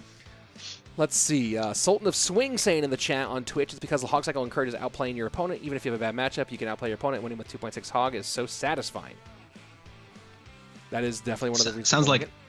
Sounds like he's in his Hog 2.6 phase as well. Or they. Good morning. Hold on. We have a visitor. Let me go ahead and change off my camera here for a minute. What's up, buddy? Good morning. We have baby boy Slayton jumping in here. Good morning, pal. How are you? You doing okay? Trog and Bracken? Trog and Bracken, yeah, that's Trog and Bracken are the guy, his little like stuffed guys that he sleeps with. They're 2 sloths. I'm talking to people who are watching the show this morning, bud. Did you sleep well? Trog is Bracken's brother. Trog is Bracken's brother? Okay, that makes sense. Oh, look, there's Boone. You know, I'm actually very glad that you're here, Delta. If you wouldn't mind carrying the gameplay for a couple minutes, I'm going to go ahead and take care of the boy here for a few. No problem. Just being silent, just to let chat or the chat know that baby Slayton was in the house. But now we are back with Elsiop versus Lyon. Best of 3 just starting out, and Elsiop playing a very cheap version of the Royal Hogs that we've been talking about so extensively today. And Lyon, big E-Barb connection on the left-hand side, Zap coming down as well. And with both players being even in elixir right now, Lyon is up over 1,000 damage on that left-hand side. Lyon playing the Mega Knight Wall Breakers, I think with Mega Knight as well. So we've Rich has been talking about the deck that Lyon is playing right here that has seen a big resurgence, and we've seen it once again. And with Elsiop playing a cycle version of Royal Hogs as his sole win condition, it's going to be interesting to see how Elsiop manages to move around that perfect Mega Knight counter that Lyon has in his pocket. Do we have anything interesting from chat? No, we don't. And there are the Royal Hogs in the right-hand side with Mega Knight basically fully countering them. Elsiop does have a big elixir advantage here to try and defend this push, but the Electro Spirit able to tank a Bandit Dash, and there is the King Tower activation. Elsiop perfectly defending all of that with a Hunter on the Wall Breakers at the last second. Mega Knight activating the King Tower. Beautiful, beautiful play from the Chinese. And Mortar or Hunter even gets a shot in on the left-hand side. Lyon ahead in damage and ahead in elixir though. Elsiop playing those Royal Hogs, and Lyon does not have his Mega Knight back in cycle just yet. Plays the Mother Witch first and then goes in. Elsiop with the Earthquake. But there is a big counter push from Lyon with 3 piggies on the field already. And Lyon trying to break through, build a big push, but the Hunter just does so much damage, cleans everything up very cleanly. And Lyon needs to worry about not being out-chipped at this point, because Elsiop, having the Skeletons, having the Electric Spirit, having the Log, and the Earthquake is creating a very quick cycle to get a lot of damage on the opponent, or on Lyon's tower very quickly. And him going opposite lane right now is an interesting choice, trying to split up Elsiop's defense. But with Elsiop's right-hand side tower being at 2070 HP, he can very easily afford to just take a little bit of damage, defend more efficiently, and try and out-chip Lyon on the left-hand lane here. Miner gets in a bit of chip damage, and the Mega Knight just perfectly controlled, never jumping, 2 Hunters on the field. But Lyon always keeping enough elixir in his hand to not allow Elsiop the opening of playing those piggies right on the bridge when Lyon is down in elixir. So both players playing aggressively, but also pretty patiently right now. Lyon playing his Mega Knight right on the bridge, and there are the piggies, a perfect split. Mega Knight not jumping on any of them.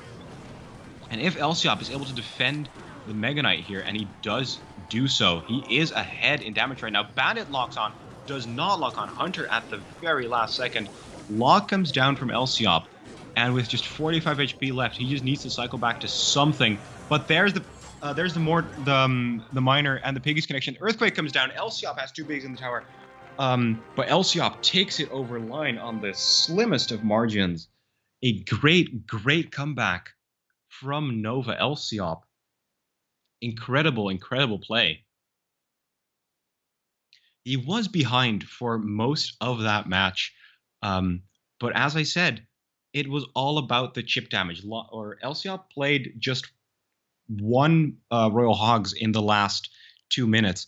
It all came down to that Earthquake log cycle. And Line not getting enough minor wallbreaker chip damage. Trying to build up Mega Knight pushes, but never was able to. And that is a great first game from Elsiop. Elsiop, of course, known for playing a lot of cycle decks. And here you could perfectly see why. Never gave up. Always plays so calculated. And it did give him the win in the end. Am I behind? I hope I'm not behind because I don't have any way of syncing things right now. Also, I think it's pretty interesting that there's just the leaves falling on the feed, and then my voice just from somewhere, no face to connect it with. Oh well, we'll just have to wait until Rich is back. Had to go take care of his little bud. Should be back soon. But until then, we're going to be waiting on Line versus Elsiop to play their second game. Sultan Swing over on the Twitch side of things. I'm not in my Hog 2.6 phase. I'm the worst Hog 0.26 player ever. I play my own Hog control deck with Bowler, Baby Dragon, and Mega Knight, Mega Minion. So Sultan is a Hog player, just not the cycle versions. And there we go into the second game. Elsiop versus Line. Elsiop on top of the standings in the Queso Cup. And looking to extend his lead. Currently 7-3. Great King Tower activation from Elsiop with the Musketeer and the Bomb Tower in a pretty unorthodox King Tower activation, but a very good one nonetheless.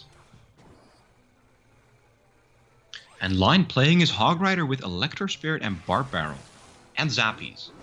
A very interesting Hog variation from Line. We've seen a lot of interesting Hog variations this. Another Hog Lumberjack deck from the South Korean. The Asians are wilding today. Wilding? Yes, there is Rich back again. And yeah, I see what you mean here with the Lumberjack Zappies Hog from Line. Dart Goblin as well. This is truly shaping up to be a very unique deck from Line. And sounded like you are a little bit behind from the chat here. A minute 40 left. So we'll see if we can get that one fixed. But thank you very much for covering while I was getting. I guess Baby Boy Slayton. People say Lil Slayton now. Yeah, Slayton Jr. Not a baby anymore. So I gotta stop saying Baby Boy Slayton. Okay, so I'm currently at 30, 29, 28. Oh yeah, I'm at 20. So. Oh. Yep. Oh, so my casting was way off for the entirety of last match. Oh no. Oh, the word. But you know what? You were here. People had some information. Very, very important. So, at the very minimum, there was a person talking, which is way better than not. Yeah, absolutely. And that's also why I like casting with 2 people, because then you can just jump off of each other.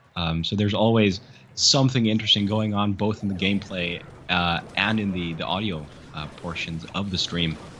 Oh, that snowball almost betrays Elsiop there. 11:42 on that left-hand line.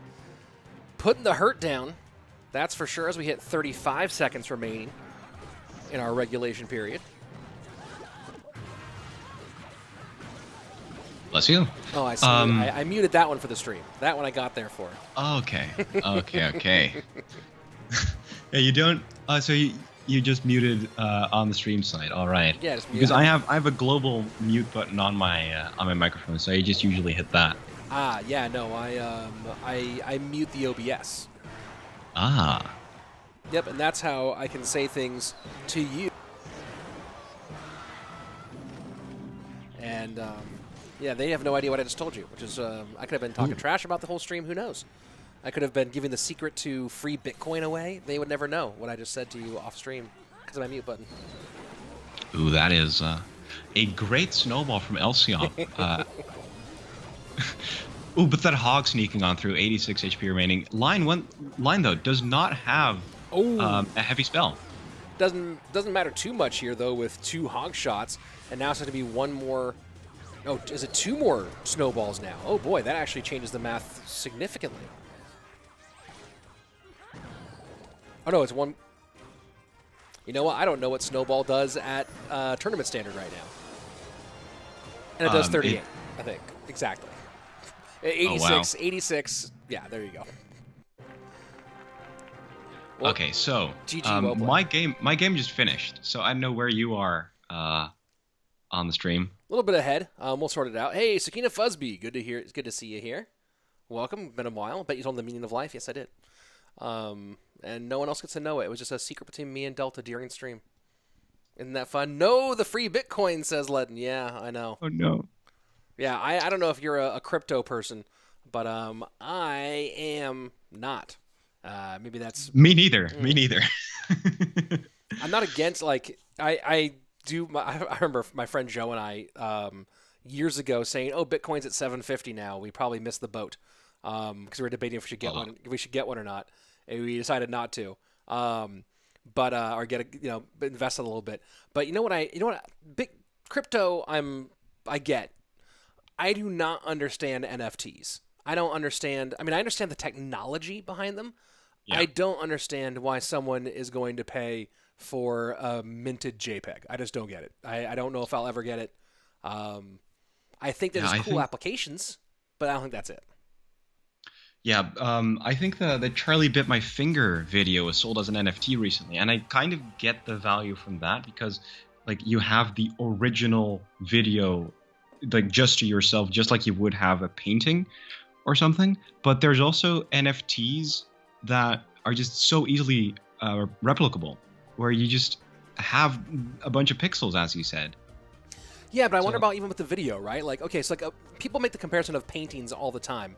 But there's just been a painting and a print of the painting. There's a palpable quality, right? You can see the actual brushstrokes and the paint, and the person physically made that. Their signature is on it. There's a whole bunch of factors that make a painting typically empirically more rare or more valuable than the prints of that same painting. With NFTs for art, particularly for like whether it be a JPEG or whether it be video or whatever it might be, there's no the replica doesn't. There's no value loss in the replica from the original, which there is in a piece of physical art. My interest in NFTs, right? This is where I think NFTs, the technology behind it, could be interesting. Because I saw someone talking about this the other day, is say a game like World of Warcraft, right, where you spend all this time grinding to get your hands on a certain epic or legendary piece of loot. If that piece of just loot, like we do in Clash Royale. Yes. Although with Clash Royale, similar to Clash Royale, right? It's more affordable in CR. Yeah, sure. That's for sure. And nice lightning there, and immediate RG counter into the left-hand lane, and a full send here from Lyon on that left-hand side. And the Fisherman runs away. Oh, no. Man, is there any card in this game more unreliable than Fisherman? I'd argue that sometimes Electro Dragon can be very uncooperative as well with its limited chain, but Fisherman is so picky when it comes to placement. Yeah, it's finicky, and it's also one of those things where even if you get the placement that you wanted right, then it'll suddenly be like, yeah, but what if I pulled this in closer to your tower and ruined everything? Yeah. It's just such a weird card. And personally, I don't have many issues with Fisherman, but that's also because I don't use Fisherman like on the slimmest margins, right? Because I play Clash Royale pretty casually. I don't have to win everything. But these guys here, they need to get everything, every last bit of value out of that Fisherman. So they always play it on just very slim margins. And that could very easily mess you up if you miss the placement by half a second, half a tile. And that's I like the way you put that they're playing the Fisherman by the slimmest of margins as opposed to just being like, hey, let me put a mini P.E.K.K.A and a Fisherman together and have them pull stuff in and smack it in the face, right? This playing it on the very, very edges, trying to really maximize its value. And look at that. Just I guess you get Lion's Fisherman winning that battle, but the war still ain't over as towers on both sides go down. Yeah, that's also a thing going completely off topic, a thing I hear pretty often about the Formula One and NASCAR, etc. Like, put me in that car and I can race it. But like in racing as well, it's just always you're always driving on the edge, and so one mistake can cost you everything. Whereas most casual players in Clash Royale, most casual drivers on the road, they don't like drift to get the most out of every turn. They don't play the fisherman on the extreme edge just to get the most value out of it. And what a great analogy from someone who spends their time analyzing every single turn of Mario Kart, right? That is, you're making that analogy here, and how living on the edge, the razor-thin choices, that Formula One analogy with the difference between a casual player and a high-level pro is quite apt, and I love this play when it works. Does it work here? And no, it doesn't. The across-the-bridge Fishboy play does not pay off for Elsiop, and Lyon does end up taking the tower. And the best of 3. So Elsiop was on top of the standings before this match, going 7-3. Now 7-4. I don't know how the standings are looking now, but Elsiop, especially early on in this competition, was, as far as I'm aware, extremely dominant. He's always on top. And now 7-4, just like the others. That's a pretty big swing there for Elsiop, and here's a look at the overall schedule for the day. You can see some of the matches we've seen so far, some of what we have coming up. But yeah, if that Fishboy had worked, hadn't gotten the Ice Spirit response out of line, I think it was Ice Spirit response, to stop the Fisherman from getting the pull there, one shot in. If it had worked, that might have been a GG well-played game match set for Elsiop, but instead, other way around, and Lyon does take a nice win. Hey, Cool Gamer Sam rating with a party of 2 on Twitch. Thank you so much, man. Do really appreciate it. And welcome to the stream. I really enjoy every raid that comes on in. To finish the thought about the NFTs, though, we were talking about, right?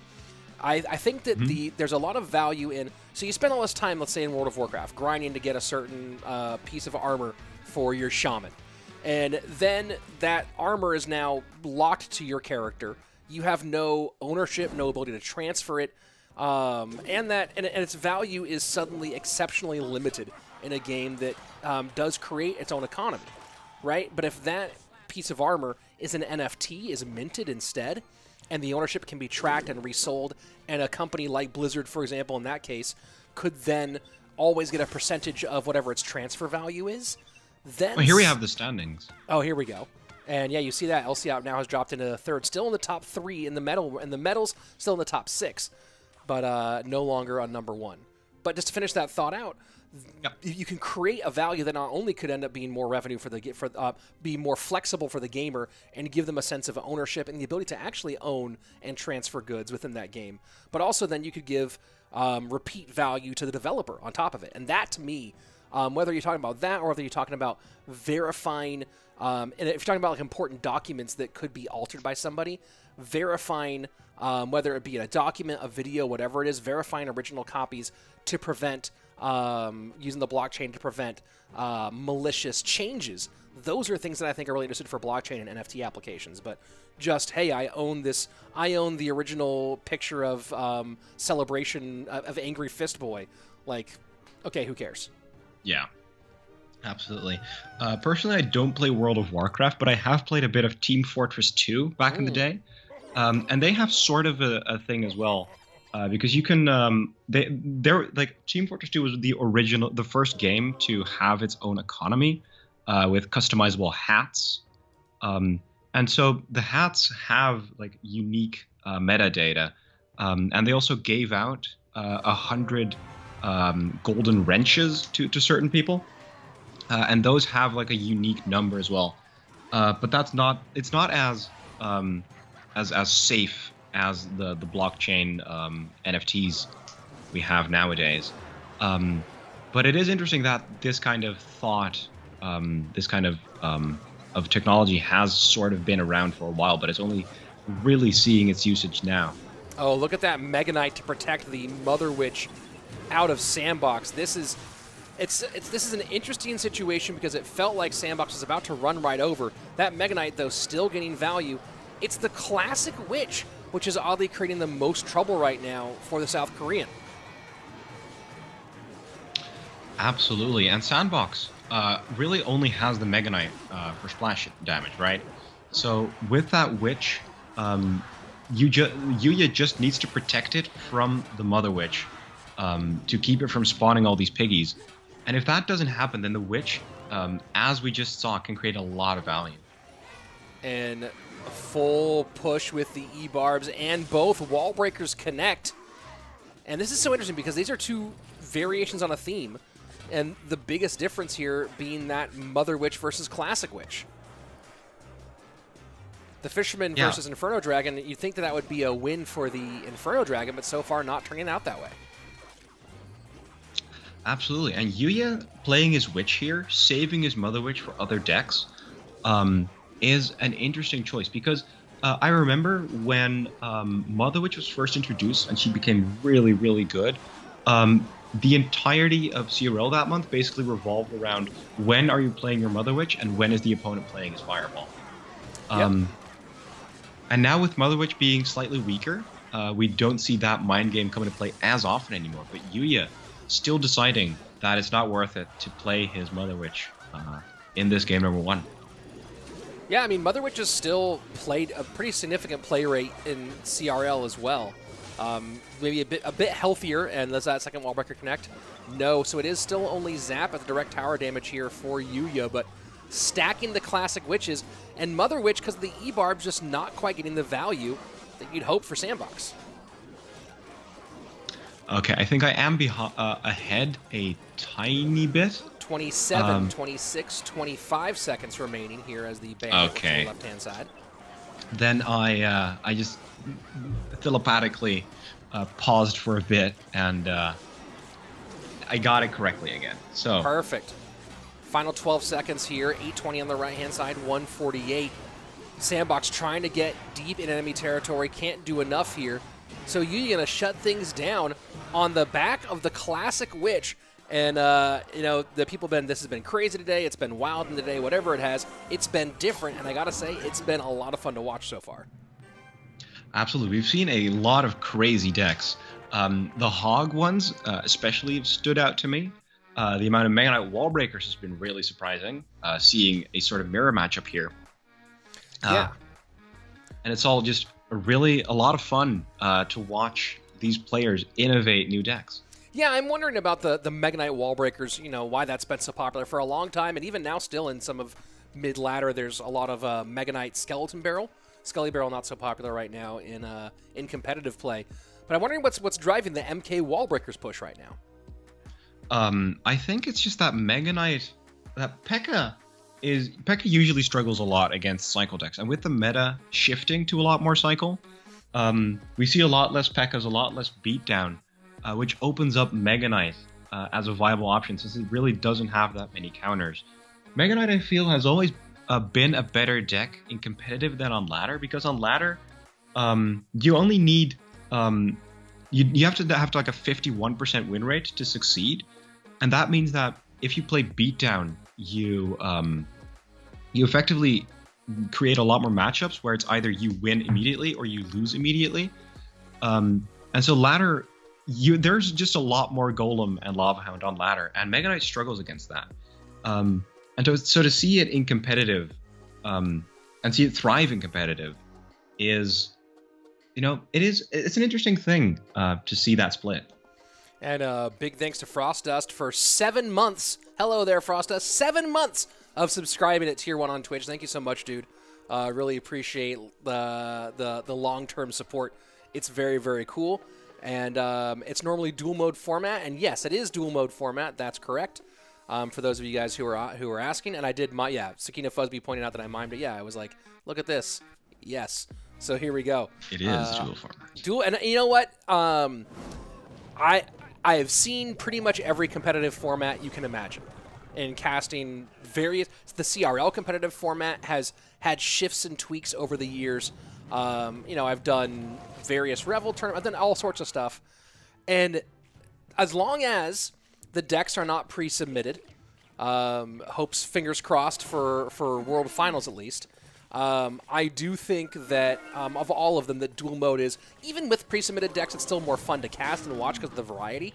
But I think that dual mode is my favorite of the competitive modes. Yeah, it is from an analyst perspective. It's also very interesting to see just the amount of strategy that can go into picking your decks for dual mode. But on the complete opposite end of the spectrum, if I remember correctly, there was this one season in CRL Asia where triple draft was part of the CRL format. Yeah, and I was excited to see it. I was like, "Oh, this is very cool." It was the special season. It was the shortened... Good fireball value. Yeah, that was very nice. It was the shortened season for CRL East at the beginning in the spring of 2020, and they said, "Why not try this out here since we're doing this shortened special edition season?" And it seemed at first like it was going to be a good idea, but there were two major flaws in triple draft being competitive. Number one is, for competitive reasons, you couldn't watch each player draft. Also, like, for a number of reasons, you couldn't watch each player draft.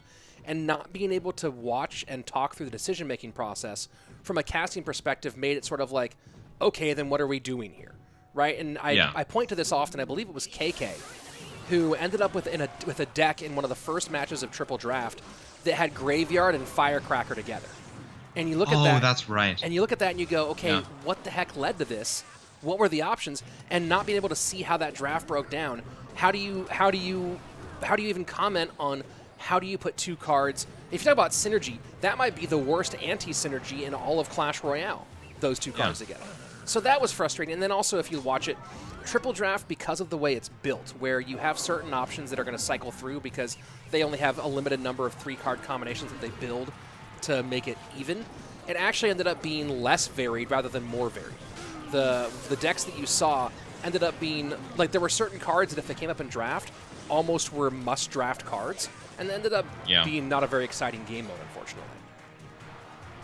Yeah, I think, I don't remember if this was before or after the Triple Draft 20 win challenge. I think it was before. But I saw a lot of criticism on Twitter for the same things you just said, with it essentially being just a lesser varied version of regular decks, and with not a lot of the same skill that goes into deck selection. Yeah, it was one of those ones where it was a really good idea, and I love the risk that the devs took there, and that's one thing I think that people don't count enough, right, is that part of being a dev is you have to take some risks. And Triple Draft was an interesting, they were trying to find something that created deck variants that made some things on the fly happen, and that would have been an interesting competitive mode. And they gave it a shot, they tried it at competitive, and they learned that it didn't work, and then they moved on. But they got the data, which was good. Yeah, I remember a blog post from Seth or Rumham from, I don't know, like 2-3 years ago, basically saying that, like, developers have to take risks sometimes, because when you're a team of like 40, 50 developers, you can never get the same amount of playtesting, the same amount of data, the same amount of criticism, feedback from, like, within your own dev team than it is when, like, millions of people who play the game daily all try it out just once. Here we go. Final. Let's go. I want to revisit this conversation some more, but here we are in the final 40 seconds, and the RG getting one shot, getting two-shot fireball in. RG on the right-hand side. Yuya kind of has to not fully ignore it, but only spend a little bit here because he needs to beat out the spell cycle on the left, and I don't believe he can do it. 164, and no, he ignores the RG on the right-hand side too much, and Sandbox does get the win, tying things up. Yes. Those last-ditch Royal Hogs on the left-hand side just got absolutely melted by the Ewiz Hunter log. Yuya just went all in on the defense there, and had the offense to close it out. Yeah, no, that was a nice finish there from Sandbox. Back to the conversation we were talking about, and I've said this a lot, is that there are two theories of balance changes, right, and of game development. One is to balance the game, and one is to disrupt the game, right? You either balance the meta or disrupt the meta. And one thing that we've seen, there's been one truly epically balanced meta in the history of Clash Royale, and that was early on in 2020. That was either early on 2020. No, I think it was early on in 2020, and it lasted for a few months. And people ended up calling it the most boring and unfun version of the game they'd ever played because decks were entirely unpredictable. You had no idea what you're facing game by game, and just everything was this it became almost even more randomized by it. It didn't take, everyone first was like, this is the greatest balance changes ever, and then it didn't take very long for everyone to turn on it, which might also just be part of the nature of games. But some developers say that a goal of balance changes and of updates should be to disrupt the game and change the game and make things uncomfortable. And I think there's a lot of value in that idea. Yeah. Hold on, let's go ahead and say, I think he rarely reads chat, no blame. I don't know, is it your birthday, Georgie? I'm not paying attention to everybody. Today is my birthday, Rich. Oh, happy birthday. I'm doing my best to manage 2 chats, a co-caster, and gameplay. But happy birthday, dude. I hope you have more of them. Yes, happy birthday indeed.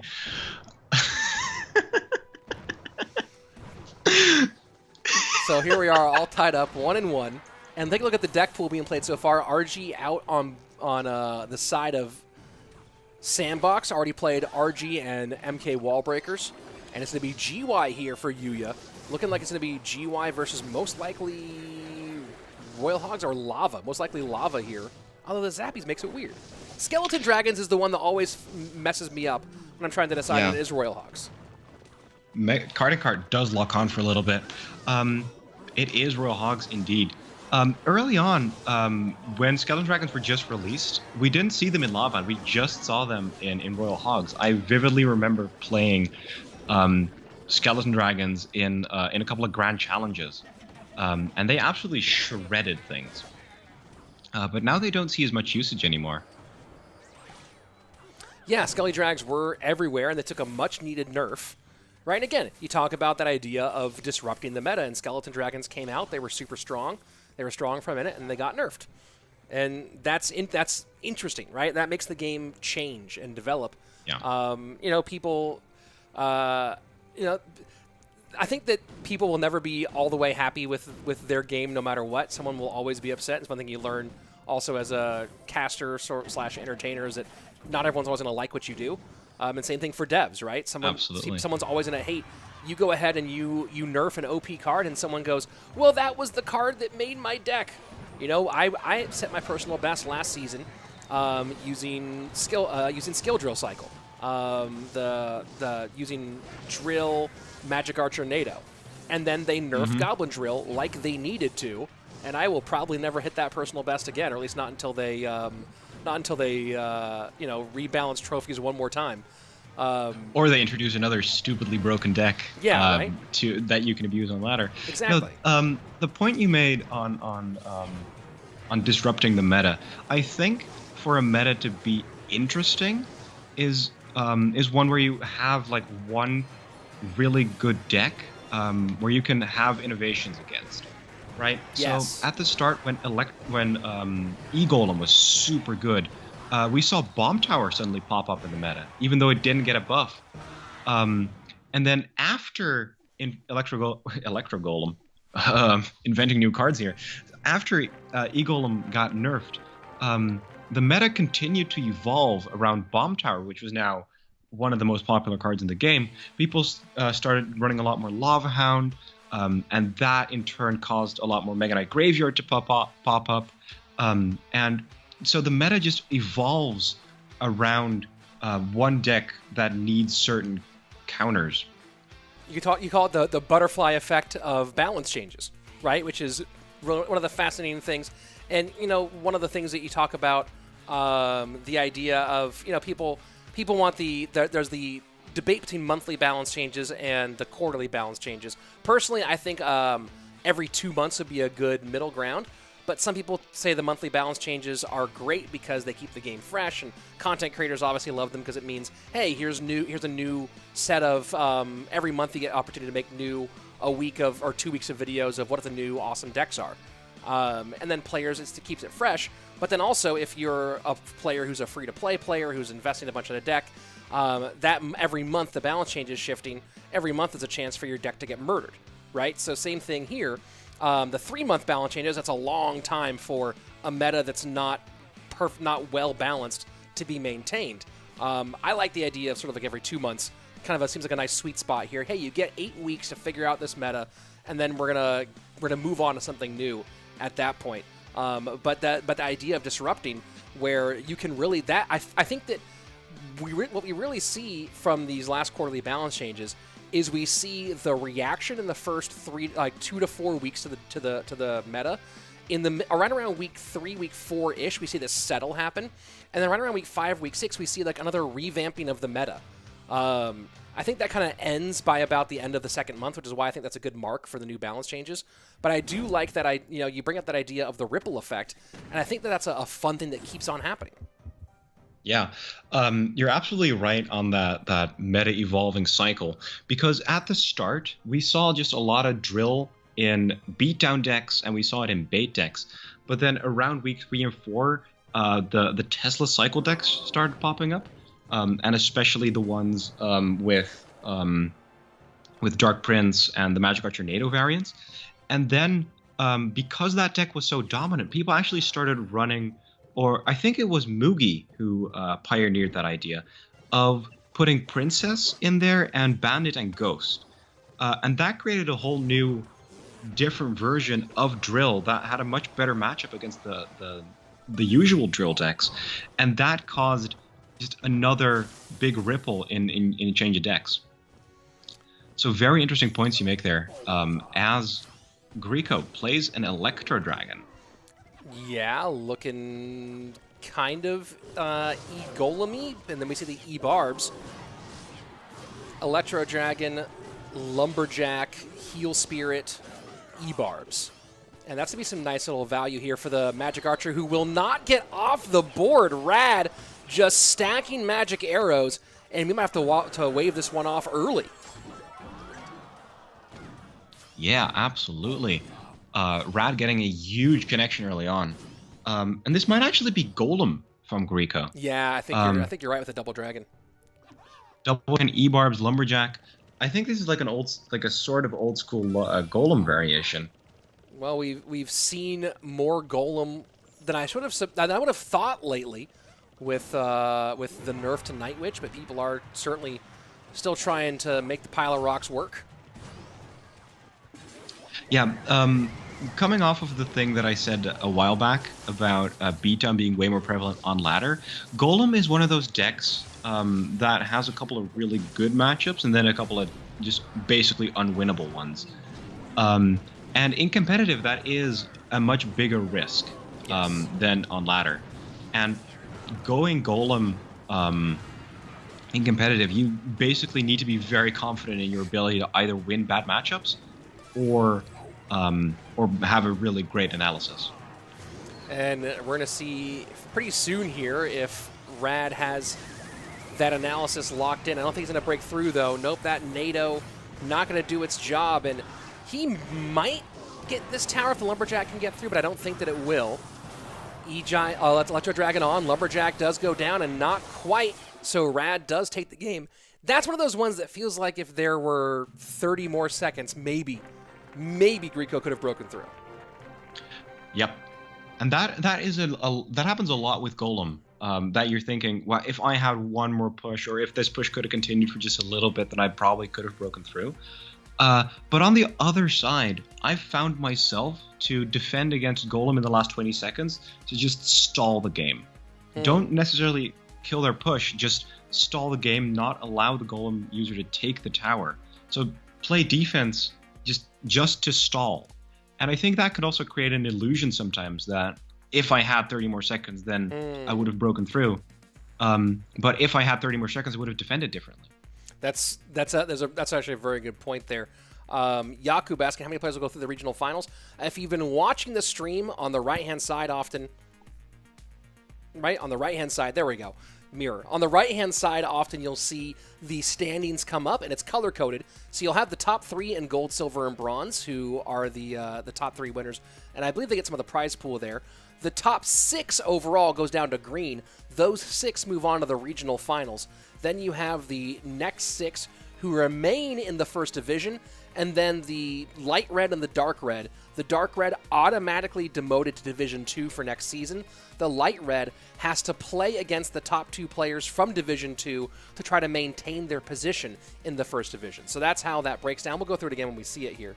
And people in the YouTube chat here debating Expo and its skill level and all that different stuff. So, we don't see a lot of Expo in competitive, although we did see an interesting one today. And you know what we saw today, which was really compelling, Delta, in my opinion. And this goes back to the conversation about pre-submitted decks versus non-pre-submitted decks. And the Clash Royale League team keeps pre-submitted decks for a couple of reasons. And the two ones that are most the two main ones are one. From clarity of production, the idea of having a game be lost because someone repeats a card is really frustrating from a production standpoint. And number 2 is a theory that has kind of driven a lot of decisions through CRL in the past, which is the desire for the CRL mode to match the in-game mode. Right, which is one of the number one reasons why they got rid of bans. They got rid of bans for 2 reasons. One was that it didn't match the gameplay experience, and casuals were like, wait, what's going on with ban cards?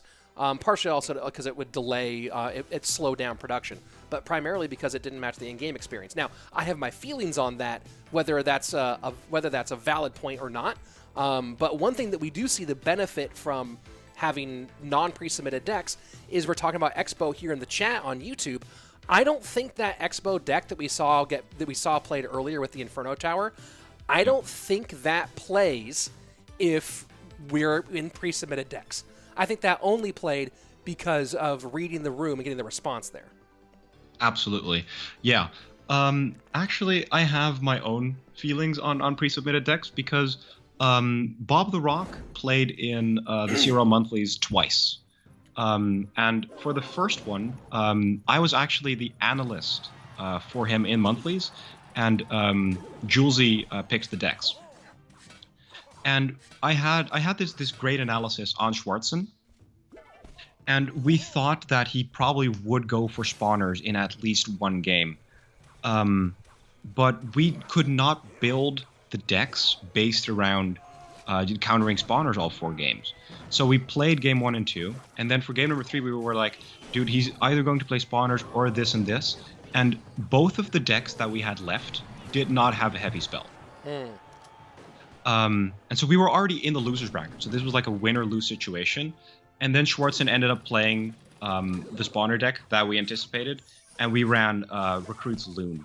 I don't know if you were around to cast that, but that was so frustrating, knowing exactly what the opponent was going to play and we didn't play Earthquake. We hadn't played Earthquake, but it was not in our pre-submitted decks. Yeah, that's rough. So that was a really tough loss to take. So that's why a lot of analysts, Julesy has been one of the most vocal people against pre-submitted decks. This is one of the reasons why those pre-submitted decks have such create such a strong division in the community. Because as you said, the points you made earlier on are still very valid with production value, and like especially the in-game experience needing to match competitive in some way. Yeah, I mean, like I said before, I don't necessarily feel like the in-game experience and competitive need to match. That's a feeling that the Clash Royale, the people from Supercell who run Clash Royale League have always found important. I look at other esports where the competitive does not necessarily match the in-game, and the community is okay with that. It's kind of a 50-50 prospect. It's more of a philosophy question of how you want to run your esports relative to gameplay than anything else. And, you know, it's one of those ones where, like, some people just aren't going to agree on that one. I'm of the side where competitive can be different if it's better for the competitive product. Yeah. But, you know. Loon Graveyard. Yeah, Hold on a second. What the heck? This is straight out of 2v2. No, but as you said, the CRL is currently based off of the Clan Wars format, Yes. right? But if you're playing a dual mode in Clan in a competitive setting, like non-CRL but different leagues, WRL, Draft Duels has done it. You're not playing in the war mode. You're actually playing just friendly battles against each other. Yeah, like they do here. But the entirety of CRL is like mirrored off of like the war mode. Yeah, and that was planned. I think that there are a lot of, again, oh, here we go, Fireball in, and Rad's certainly unhappy with that one. Griko going to tie things up here. You know, it's an interesting thing. You know, dual mode certainly is something that they've had an eye on for a long time before it even debuted. And I think the dual mode, even in war, like I prefer playing dual mode in Clan Wars than playing regular matchups. It's different, and also there's that great feeling of, hey, I just lost you in game 1, but I get a chance here in a game 2 because we make it a best of 3. You know, there are a couple of things. One, I think that making an in-game dual mode where you can flexibly change cards from game to game that isn't just a friendly battle mode, right? And they don't want to create anything, because you can replicate anything in friendly battles, but they want a mode that matches an easily accessed user experience for people playing the game inside of Clash Royale, right? That's their big goal, is that what you see on screen, what you see in CRL is reflected in your gameplay experience. Creating a mode where you can adapt decks game to game, it's not what's the best way to put this? It's too clunky to introduce effectively to the mass of the Clash Royale player base, right? I've seen people create their own models of how it would work, Julesy being one of them, but actually applying that inside the app on its own, by the way, is a coding challenge. But applying it in a way that is easily accessible and relatable to beyond a very tiny percentage of players in Clash Royale, and I mean a very tiny percentage of players, it's simply not plausible. So then it becomes a philosophy question of, should the esports product be reflective of the day-to-day, exactly reflective of the day-to-day player experience, or can it be slightly different? I'm in the camp where I think it can be slightly different and there's no harm there, and it's actually better for the product. But I understand the argument that's made, which is like, hey, we want this to reflect the in-game experience. So that's kind of that comes down more to what's your goal of esports, and you know, there are differing opinions as to what the goal of esports should be, especially in the Clash Royale scene. And I'm not in charge of those decisions, so I just talk about them when they happen. Absolutely. I feel sort of the same way, where it's just I commentate whatever format it is, and the gameplay in of itself is still the same, right? There's still people playing cards on a map. Yep. It's just the amount of strategy that goes into that match. So it's more of like a staff side of things as well. And one other interesting discussion that I saw come up quite a bit in the early 20 win challenges was an introduction of bans to the 20 win challenge, where you could ban one card and then you would not come up against that card in your matchmaking or something. Which was as like it. I get the sentiment, but as you said before, it would be really just clunky and convoluted. While it would have reflected the competitive mode back then a lot more. Yeah, the for that to work, and here we see Golem again, and it's Rad taking a page from his opponent's book and going with the exact same deck. So fascinating here.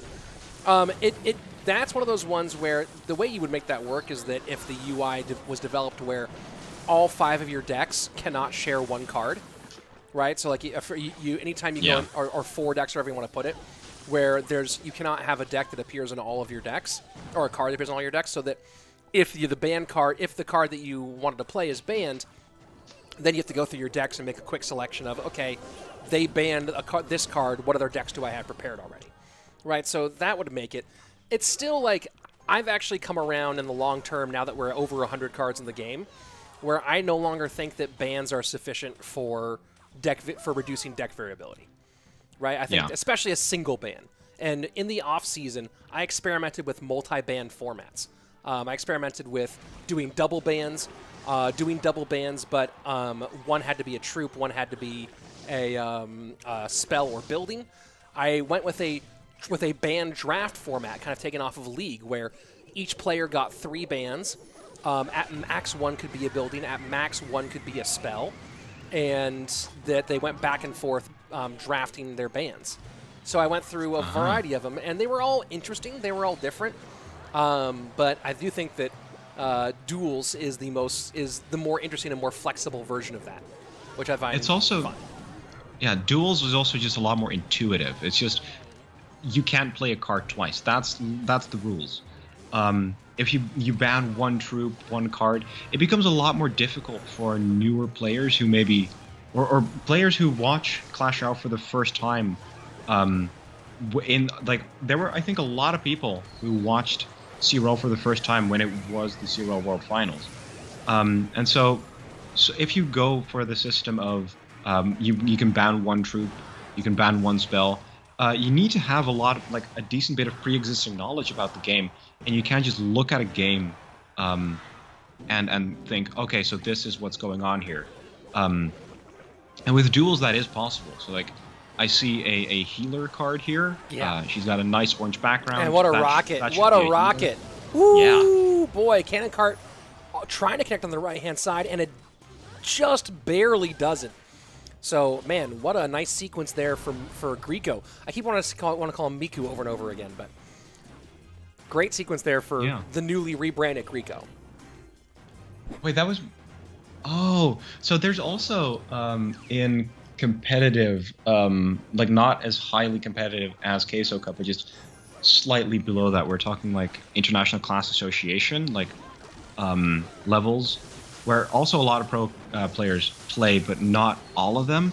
There's also a Grieco with an extra U between the G and the R. I think it's actually the same person, because they put a U in Grieco's name right now. in CRL. So yeah, or maybe there's 2 Gricos. Griko Miku has been all over the place with who he it's Miku, then it's Griko, then it's Griko. It's kind of all over the place. And someone asking, Suxer Y saying, are they trolling? Well, keep in mind, everybody, that we are on our way towards Clash Royale League, both the Last Chance Qualifier and, of course, World Finals. And this tournament, because it's so hard to actually make it into the prize pool in this tournament, this is actually for a lot of players, because they're playing in a tournament that's decently removed. This is a great opportunity for a lot of these players to get information and to try out different decks, try out different things, try out dual mode sets, and try to figure out, okay, hey, we're still in a new meta. I need some high-level practice against top-tier pros. Let me utilize this to get ready for the big show. Yeah. There's a lot of people in here that are going to be playing in that last chance qualifier. So this is going to be amazing practice for them. And I think there's also, let me look up the tweet of who is in the last chance qualifier, because the groups have been made. Yeah, and there's some pretty interesting groups there. And those of you who are mentioning the toast here, this is not toast. This is, my wife made some challah, which is a traditional Jewish style of bread for Friday nights for Shabbat, and she made this one with chocolate chips in it, and just dropped this off here for. She makes it all the time anyway, just for fun, and it's the Jewish holiday of Sukkot begins today, and she made some of this for Sukkot, and yeah, love it. Have Hajime and Yuya played today? I don't remember. No. Yes, they actually have. Match 2, right up on top. Hajime and Yuya actually in the same bracket for the last chance qualifier. So getting a lot of good practice in versus each other there. Mm-hmm. hold on. Let me get this really great holodown. Yeah, these groups are... So, while we're waiting for our next matchup, let me start talking about some of these groups here for the Last Chance qualifier. I might even do a whole video breaking down these groups, kind of a roundtable thing. But, you know, Bracket A, Pompeo, Tico, Bag, and Hasiel. Man, that's an underrated bracket. Pompeo, Tico, Bag, and Hasiel. I mean, honestly, to me, that one is one that any of those 4 players can win pretty easily. Like, I don't really highly weight that any direction. The more I try to think about breaking that one down. Yeah, Pompeo, like, he is one of the all-time greats. Does know how to deal with pressure a whole lot, but especially Tico and Hasiel, relatively new to like the absolute highest level. Yeah. But they have showed that they do deserve that chance in the Last Chance qualifier, off of their great gameplay. So it's going to be interesting to see which one prevails in that sense. Yeah, I mean, you know, you also add in the fan favorite Bag, and of course the longtime ladder champion in Pompeo. It'll be a really great group. And here we go back into our current action though, and it is Igor against Pandora, and Pandora maybe again are we going to see this hog double small spell lumberjack deck again? Being played by every single cycle, notable cycle player in this competition so far. And on the right side of the screen are the standings currently, which we talked about a little bit ago. So Pandora, Elsiop, Lyon, Sandbox, Yuya, and Jack currently on their position for the regional finals.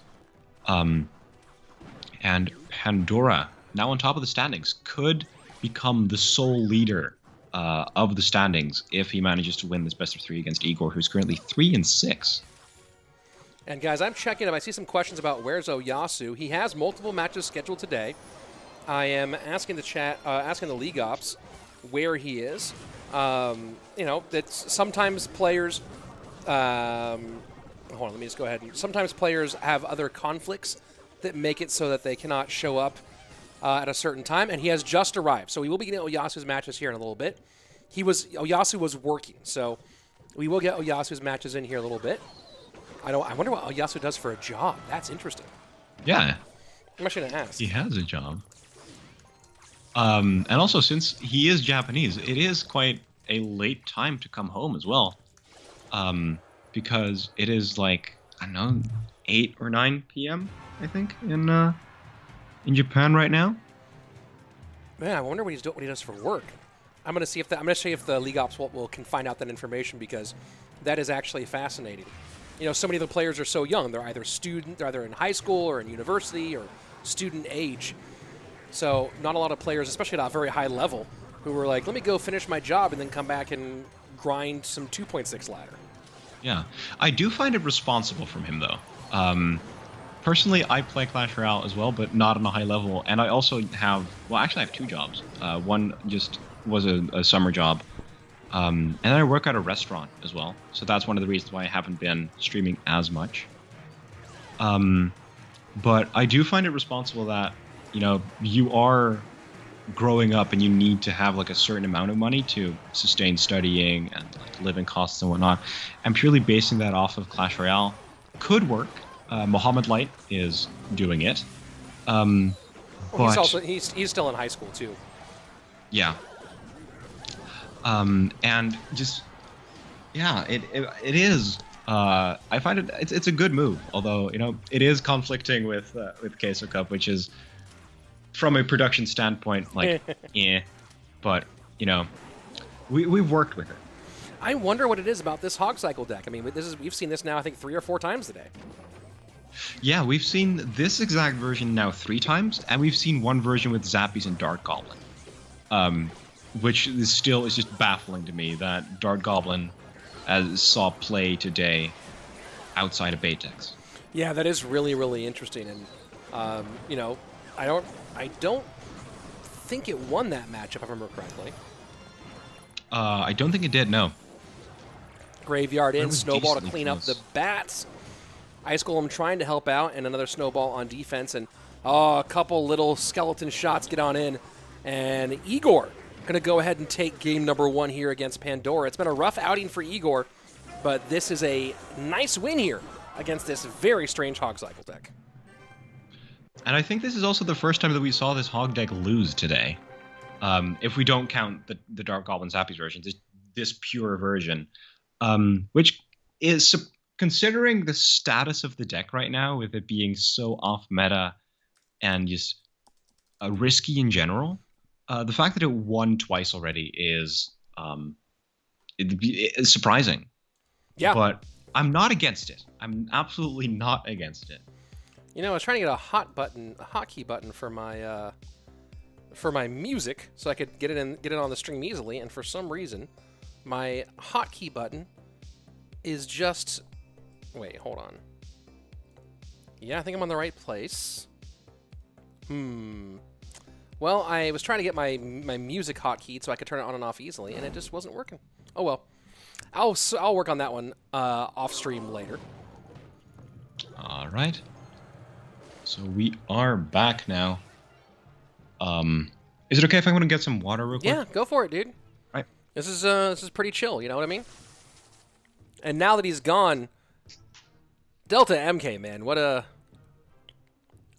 crazy YouTube channel, guys. Let's see, I think I have the link somewhere here. If you're interested in what he's doing with the I was gonna make some jokes about talking trash, but I got too interested in this YouTube channel. He does speed runs for Mario Kart Wii, where they slow down the computer and find the perfect line, which might be the most interesting analytical thing I've ever heard of for gaming. So yeah, there's the link for it in chat if you want to go check it out, if you think that might be interesting. And does this Mini P.E.K.K.A go for free pancakes? And just barely doesn't get them.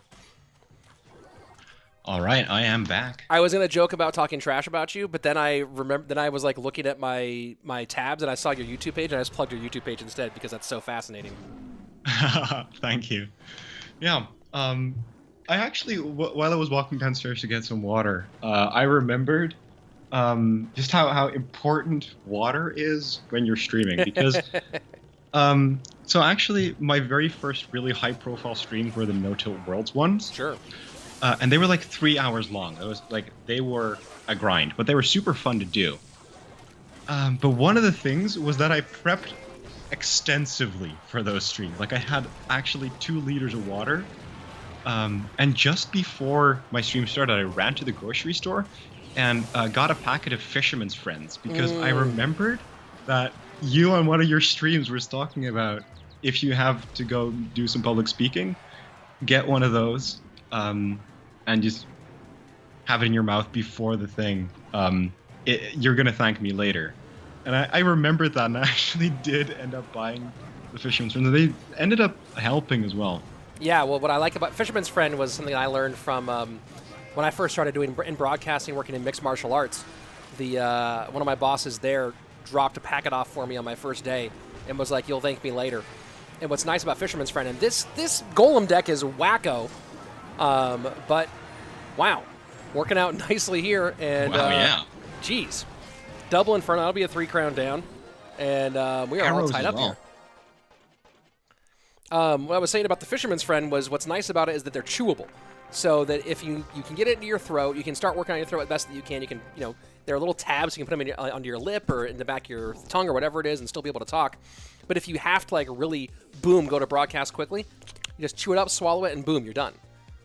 So yeah, I need to order some more, actually, because my throat's been with the pace we're putting on, my throat's been definitely struggling a bit. But Fisherman's Friend, man, that's the jam for sure. I ate my last one last week. Oh. It took a while for me to finish the package. I go through those things so fast. Like I have to order it's a regular order of mine that I have to get picked up. Because they are killer. Dave Wu asking, does Mrs. Slayton often make bakery often in general, or does she make it for you mostly? She specifically, so that challah bread is specifically what she makes, and she makes it every week for our family, because we actually get my son's grandparents and my wife's sister and her family, and we get everyone together every Friday night for dinner, and my wife makes it every week. So it's really, really cool, and she's gotten so good at it. So it's a big, great one. Why do I Yeah. always wear the shades? Hold on, just answer a couple questions. Shiva, I'm asking why do I always wear the sunglasses? And hard to have said because of sponsorship. Yes and no. They don't pay me to wear these sunglasses on stream all the time. I started wearing them on stream all the time, and then reached out to Gooder to say, hey, I'm already promoting your product. Let's have a relationship, and they said yes. So I like wearing shades all the time on stream. I have these bright lights here. I think that they're fun to wear. They look cool, and they help me with my eyes because I have. If you guys have noticed, my eyes are kind of sensitive, so they help my eyes a lot. And with the bright lights on them, I like having them. So there you go. Yeah, I feel the same way. I have a bit of a shades collection as well. Not all of them are gooder shades. I have a lot of these random ones that I picked up from everywhere. But I actually did win one of your That's giveaways for a gooder pair of shades. They're currently downstairs, so I don't have them around on my desk right now. But the shades, when streaming, are they are sometimes absolutely a lifesaver. I like them a lot. They're my move. And also, if you guys have noticed, so this logo of mine, one of my best friends in the world, Ed Greer, drew that for my birthday many years ago, and I already had sunglasses, and so it's also on brand, dude. And do I have blue eyes? Yes, I do. To answer Le Evil's question, as it pops up here. You don't get to confirm that during regular streams. Yeah, it's not often discussed, but I do have blue eyes. So, looking at the deck from Pandora that he played in game number 2, the Golem one, right? We never got to see the lightning. The arrows came out at the absolute end, but just looking at that Golem deck, that is like, it's cycly, it's so off meta. Well, look at what Pandora's doing overall, right? So now we're seeing this strange skeleton barrel deck.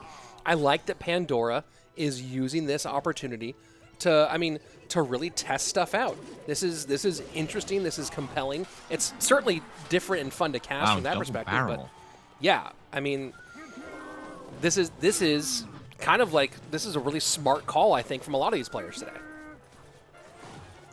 And it also, Pandora, I think, already qualified. Wait. Yeah, he's top 24. Yeah, already qualified for Worlds, so not really any need to hide decks right now, because that's also one of the things with some players opting to go for like decks they don't play as often in non-CRL leagues, just so they can like save those decks for CRL. As Pandora, what? Goes in for the Mega Knight. It does open up a lot of possibilities for Pandora to play some off-meta things to not show really are good at playing. Wow, unbelievable misplay there by Igor. The Princess Tower target on the Mega Knight, and the arrows come down a half second early and leave the Goblin Barrel alive, and that is a deadly misplay. GG, well played, game over off of one very mistimed set of arrows. That is surprising to see. Kind of like, does that? I haven't watched much of Igor in this Queso Cup, but seeing him he's 3-7 he is now, I think. I think that is really surprising from a guy who used to be the best player in the world. I remember him coming on for Team Liquid in the CRL World Finals and absolutely slaying. And now to see him misplay those arrows it's different from him. Yeah. It's a different. What's the best way to put this? Maintaining a high level of this game for a long time is already difficult, right? And Absolutely. After the World Finals grind that Team Liquid put on, you saw that trying to stay motivated and stay up after that 2019 championship, just crazy difficult to do. It's hard, and a lot of them just still play, but pretty much Canario is all content now. Igor's moving really towards content creation. Surgical Goblin obviously is doing Fortnite, and Diego's moved on a lot as well. So it's just one of those things where it's a question. It's not a question of. It's less a question of like what's going on, and more a question of like if they were still putting in the same effort as before, what would the skill level be? Right? I don't think Igor has the same kind of dedication he had before, because he's already gone and done the big thing. He's won the World Championship, and man, you know as well as anybody that the grind for Clash Royale at the high level is a grind. It's one of the hardest ones out there. Absolutely. Yeah. And sometimes players don't even leave the Clash Royale scene in order for it to become apparent that they have fallen off in terms of, practice, etc. We've seen that with the No Tilt Special Edition, when Anaban made his competitive debut and absolutely smashed it. I don't know what his record was, but it was the best out of anyone. And since No Tilt Special Edition was literally just CRL in a different format with some rookies added on, seeing him compete and do really well on that level when before he was just touted as a ladder specialist was surprising. And so everyone had really high hopes for him coming into the following CRL split. And Chivas just never had the same level of success that they did in No Tilt Special Edition. And I think it is indeed because of that factor where Anaban was really grinding hard for his like high level competitive debut, that he just did not have the same amount of flexibility also going into CRL when most of his decks were already when his deck pool was already established by the time CRL rolled around, and he didn't have the time to adapt to new decks. Yeah, this is interesting to what we're looking at right now. You see KK missing a fireball there as well. And, I think there's a lot of factors for Anaban where, when Anaban's a player who garners a lot of emotional responses from people, whether it be other players or from the community. Yeah. And when he started losing a little bit, of course, like even more than many other players, the negative response came in heavily, and I think that certainly affected him as well. You look at a player like, go back to the conversation of Igor. People go, hey, Igor's fallen off. Let's keep in mind that after this year, Igor is still enters into the CRL World Finals as the number 13 seed. So, let's not discount, even though Igor hasn't had the same success in the competitive portion of the play as he's had in the latter portion of the play, Igor still has done enough this year to be top 20 in the world. Yeah, and I think it also has something to do with Igor. The expectations for him are so high because he is the number one ladder player of all time. He had like a couple of really good seasons in CRL. So the standard for him is like it's one of the highest standards. He's held to one of the higher standards in the entire community. Like I'd argue that only like Mugi and Morton maybe are held to like the same level of standards.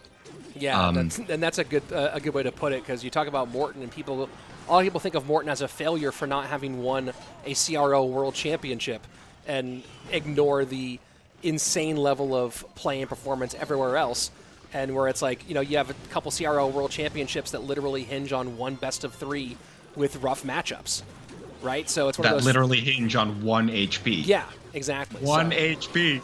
Yeah, you talk about someone held to a high standard. The standard Morton's held to is probably higher. It's higher and more judgmental than anybody in Clash Royale, and that's that's a tough one to live up to. We'll see, of course, what he does in the World Finals. But here we are, final 35 seconds in this one, as Oyassu, who has been the player that everyone's waiting for. I've actually seen the numbers. Now that he's playing, I've seen the numbers begin to jump on stream, which is crazy. That's how much of an impact Oyassu playing actually has. And he is in the lead here, 258 to 984 against this Graveyard deck.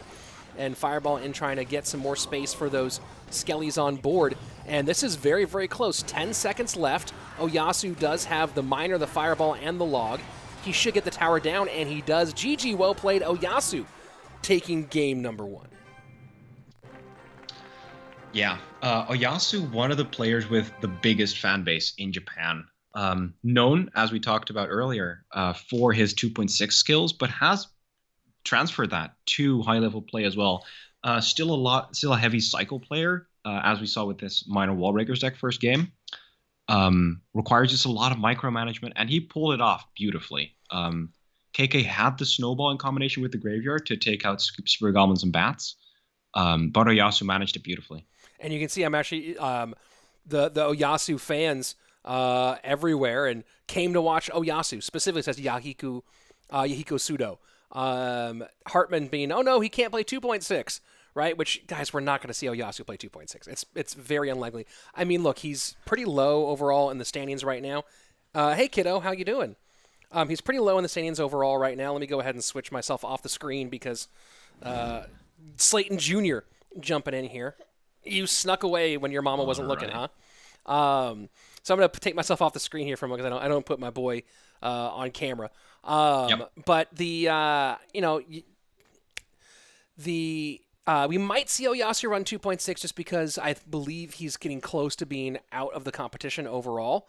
But it's just one of those ones that's not competitively viable for a wide variety of reasons, including every single, not only is the deck itself kind of in a rough spot, but also every single player knows how to play against it so well that Oyassu is able to have success on ladder with it because he plays against a B tier of players most of the time, right? He's not against the S tier, and you can even in top 100 of ladder, like you get to the top 200 of ladder or whatever it might be, think about here's a question for you, Delta, right? Like how many S tier players are there out there, right? And that's a small list, right? 5 to 10. And then you think of how many truly A tier players are there.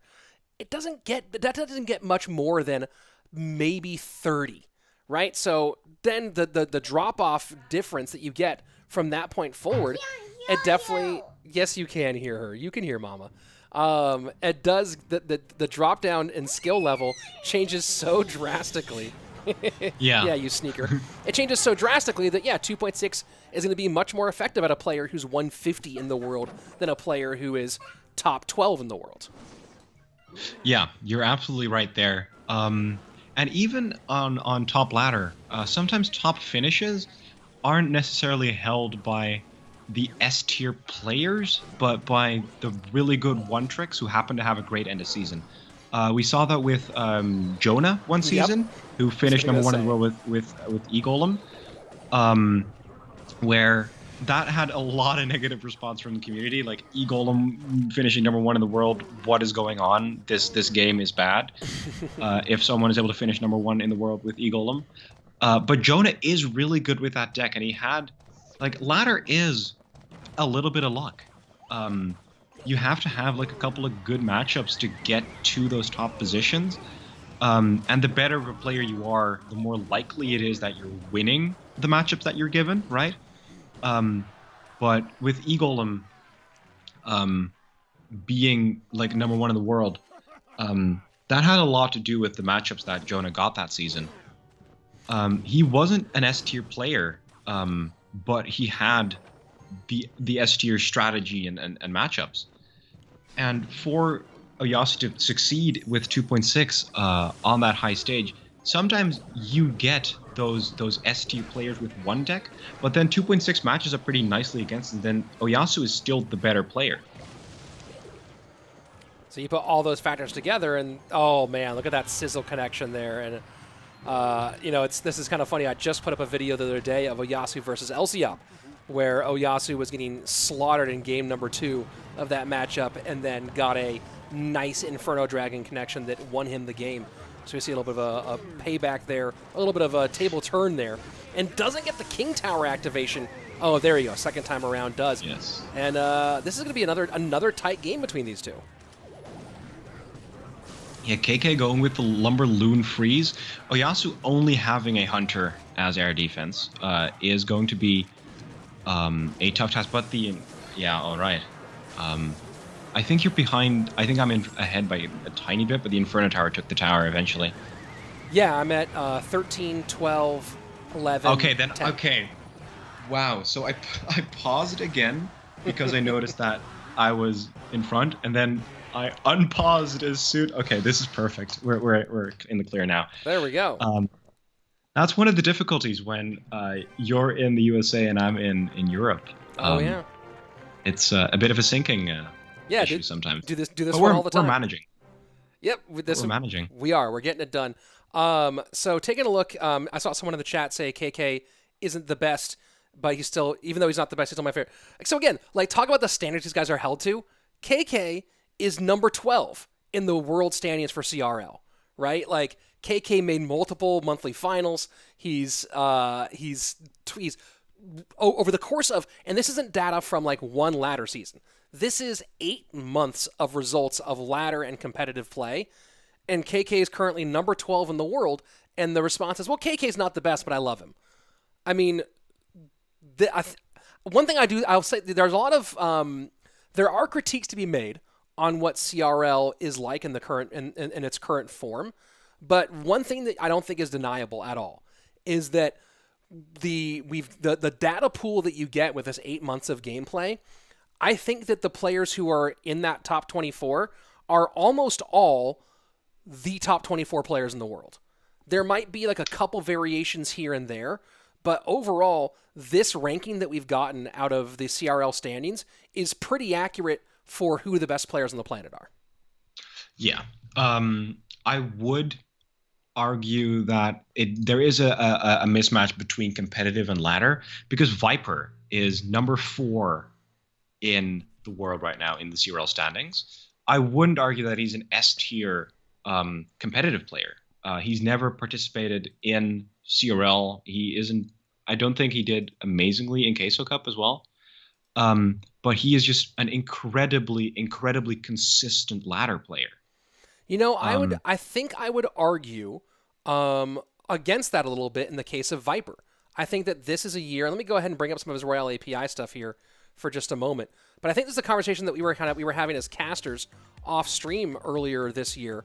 That Viper is one of the one tricks who has really changed that around, because he made more than one, if I remember correctly. I'm going up and bringing up his results from this season overall. Let me see, where are his Wow, he actually made results? Okay. Yeah. So yeah, I'm forgetting that he has made the round robin. Yeah. Since May. Like in round 4, 5, 6, 7, and 8, he's always made the round robin stage. Okay, I sort of take back what I said earlier then. Made the round robin, so got past that brutal Swiss bracket, and then also has made top 8 as well, if I remember correctly, early on in the year. Didn't he? I think he made top 8 once. In round 4 he got 4th in the monthlies. Yep. In round 5 he got 7th in the monthlies, and in round 6 he got 4th again in the monthly. Yeah. So I mean, you take a look at that. Like, he's not just 4th based off of ladder performance. He's done a great job playing on the competitive side as well. So Viper's one of those guys who, again, I think that the numbers there, that him being top 10, I don't think that's inaccurate when you put together the whole breadth of his performance this year. Yeah, I'm really surprised to see him do that well in competitive, because I've actually, as like a competitive analyst for Frostbite Esports, a Finnish esports team, I've played against Viper in like non-CRL formats, and you know, he never really struck me as like the incredibly high level player, because I don't get to play against Mugi, for example, all that often,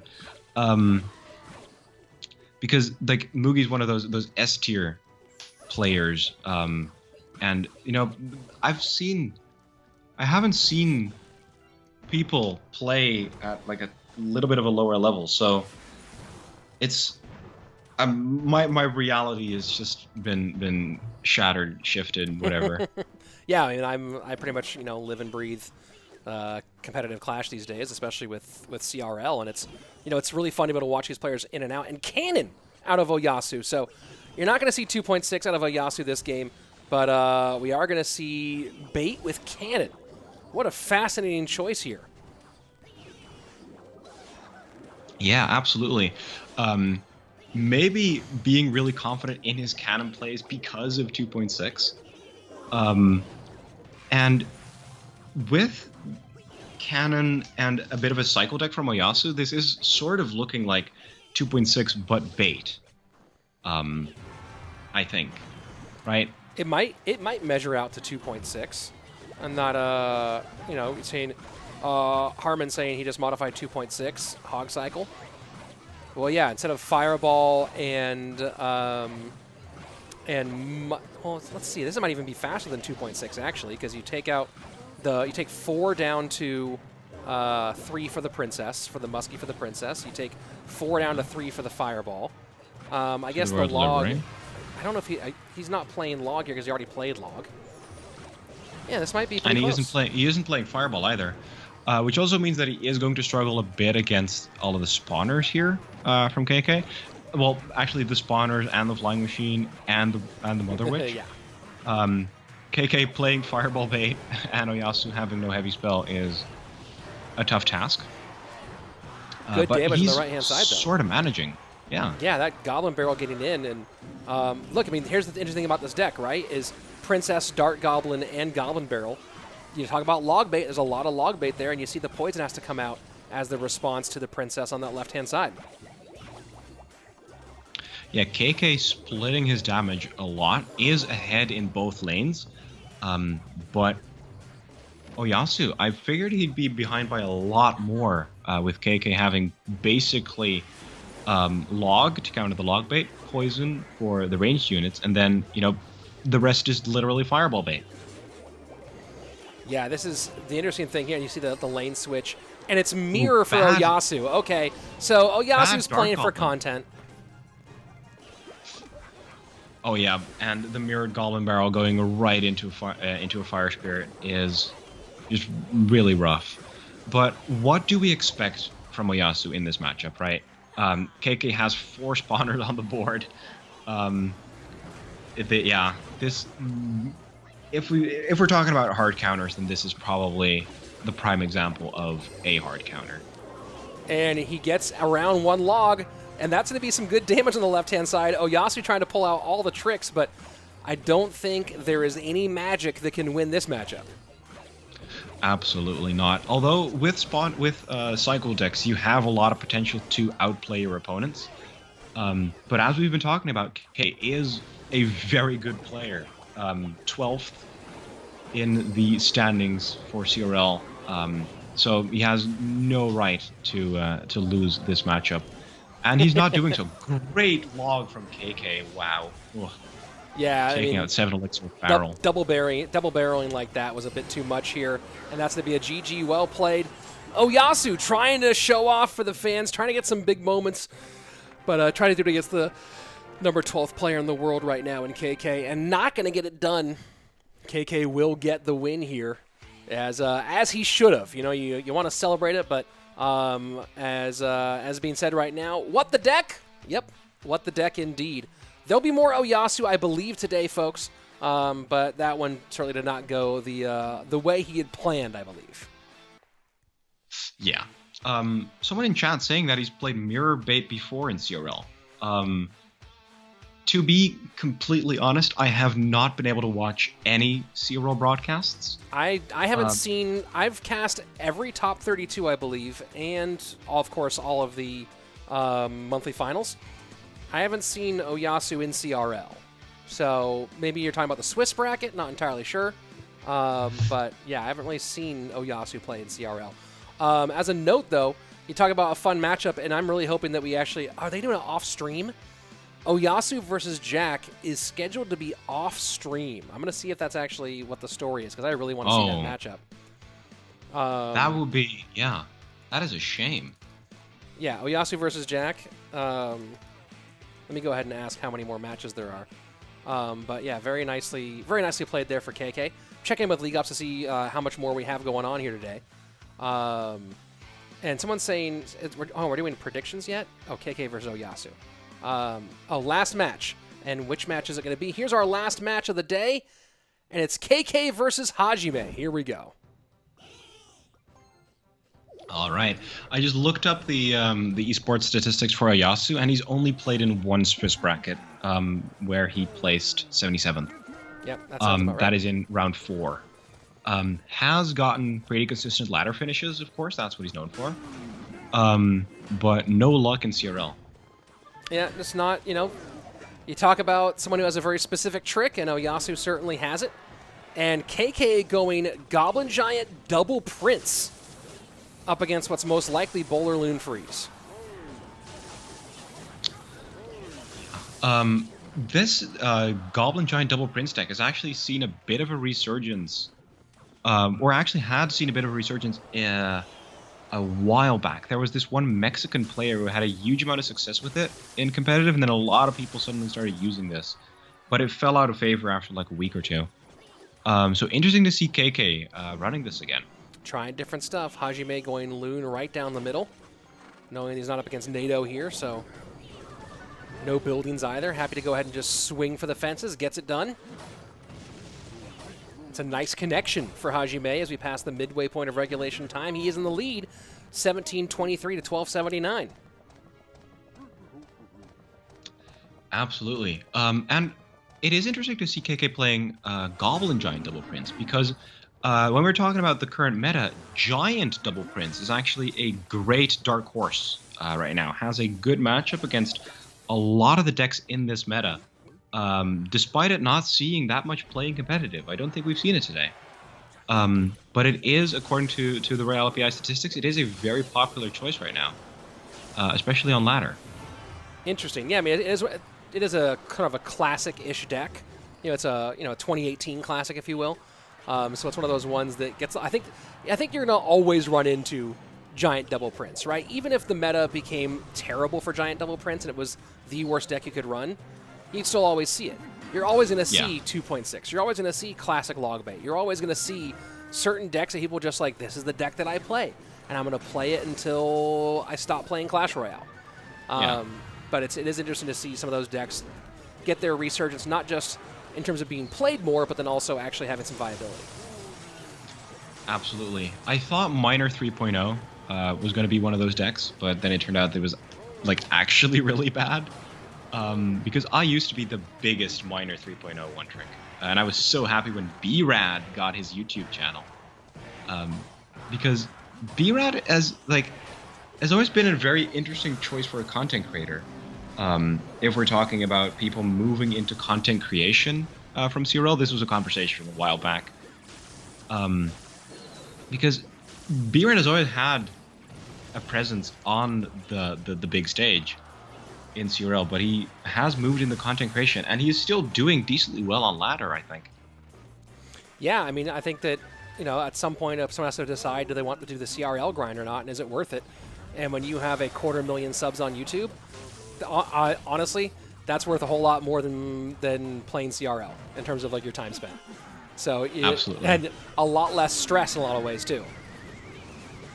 Correct. So just to verify, where are you on the timer right now? Minute 15 remaining as we're in sudden death overtime. Minute 11, minute 10, and the defensive freeze comes out from Hajime. And we were talking about this deck on CRL. I think we were talking about on Sunday. And Eric was talking about how this is one of the most creative decks you can play out of Hajime in terms of gameplay. There's so many different weird, strange, and out there things that you can do to create opportunities, to make defensive plays, and it makes it a very, very fun deck to watch. Yeah, absolutely. The thing with the deck that Hajime is playing is that it cycles really awkwardly. Yes. You have three spells, two of which are almost useless on defense, unless you manage to use them really well. And then you have the Loon, who does nothing on defense as well. So you really, it has a lot of cycle management, which does make it very interesting to watch. So that is indeed a very, very good point. Well, I mean, we've seen it already today.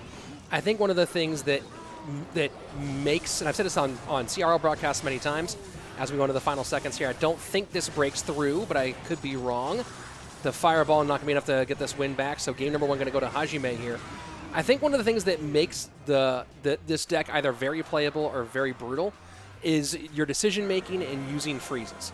Whether you're using them, I think a lot of people use freeze offensively way too much in this deck, whether it be from a point of overcommitting on offense and being left thirsty on defense, or not knowing how and when to appropriately use the defensive freezes. And we saw some really good defensive freeze work from that last one. So Hajime with a very good one. So GG, well played for Hajime in game number one. Yeah, absolutely. Great point that you make there on oh sorry, I just blacked out. Well, just talking about this deck, you're talking about the weirdness of cycle, and Oh yeah. and for me, when I see the difference between a good player and a bad player at that deck, it all comes down to the how precise you are with your use and timing and purpose of the freeze. Absolutely, yes. So indeed, when I see this deck played on like mid ladder when I go against it, people always just freeze offensively and very aggressively. Yep. And I usually win because of that, purely off of my amazing counter push. And when I see this deck being played at competitive, they played a lot more calculated. They freeze a lot more on defense to keep their units alive and healthy for a bigger counter push. So that really all comes into play when playing that freeze. That really sets apart the good from the great. And going back to B-Rad, actually, he has once said, like, this was 3 years ago when he was like actually the best miner player in the world. He said that the good players, what sets the good miner apart from the great miner players is their use of defensive miners. Yeah, absolutely. Defensive miners were, especially when miner was like really good as a sole win condition, defensive miners were such a huge part of miner cycle. So just playing cards that aren't meant for defense on defense is in general a very interesting topic, I feel. With Ram Rider being one of the most notable examples of that right now. With KK, as KK is playing the same deck that Hajime is playing game number 1. Yeah, very interesting choice here, and we'll see if Hajime is able to use what you were talking about to his advantage. Defensive Ram Rider here. I don't know how it's going to hold well. It's holding up on the snowball then to shut things down. That balloon's not going to go anywhere right now. Adding the Ice Wizard in there, which KK does not have anymore. Oh, wait, okay. Sorry. No, Hajime now running the Ram Rider and the Snowball together. But KK might have an opportunity here for a bit of damage, but a great E was coming up. You talked about this combination earlier between the Ram Rider and Snowball and the value there, and especially in a Loon matchup. Ram Rider, Snowball, E-Wiz. KK's going to have to come up with some fancy stuff here to get balloons on tower. Yeah. The thing with this matchup is, though, I think it's still sort of in KK's favor if he manages to pilot it well. Because KK, Hajime is able to defend Loons quite well, but so is KK. With the E-Wiz being there for the Inferno Tower, or for the Inferno Dragon, you might think that it's going to be really easy for Hajime to get damage, but this is where the defensive freezes come into play. As he blocks the E-Wiz with That's a great block. Yeah. Brilliant, Baby Giant. But look at this Sen on the left-hand side here. Dark Prince in front of the Mother Witch, and the bowler has to come out defensively on that left-hand side to try to hold things off. And, ooh, this freeze is fancy, but a nice snowball here to reset from Hajime. And an E-Wiz has to be spent on that as well. KK can just very easily clean that up.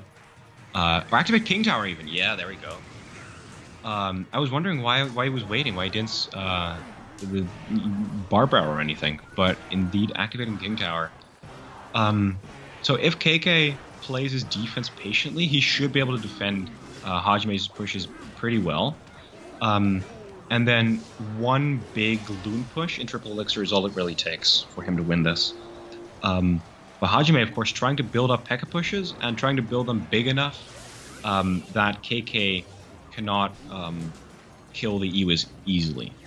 And this is a big, talk about those big Loon pushes, but here we go. The Poison as the last card, and Poison against Loon right now, so strong. Ram Rider in to stick that Loon even further.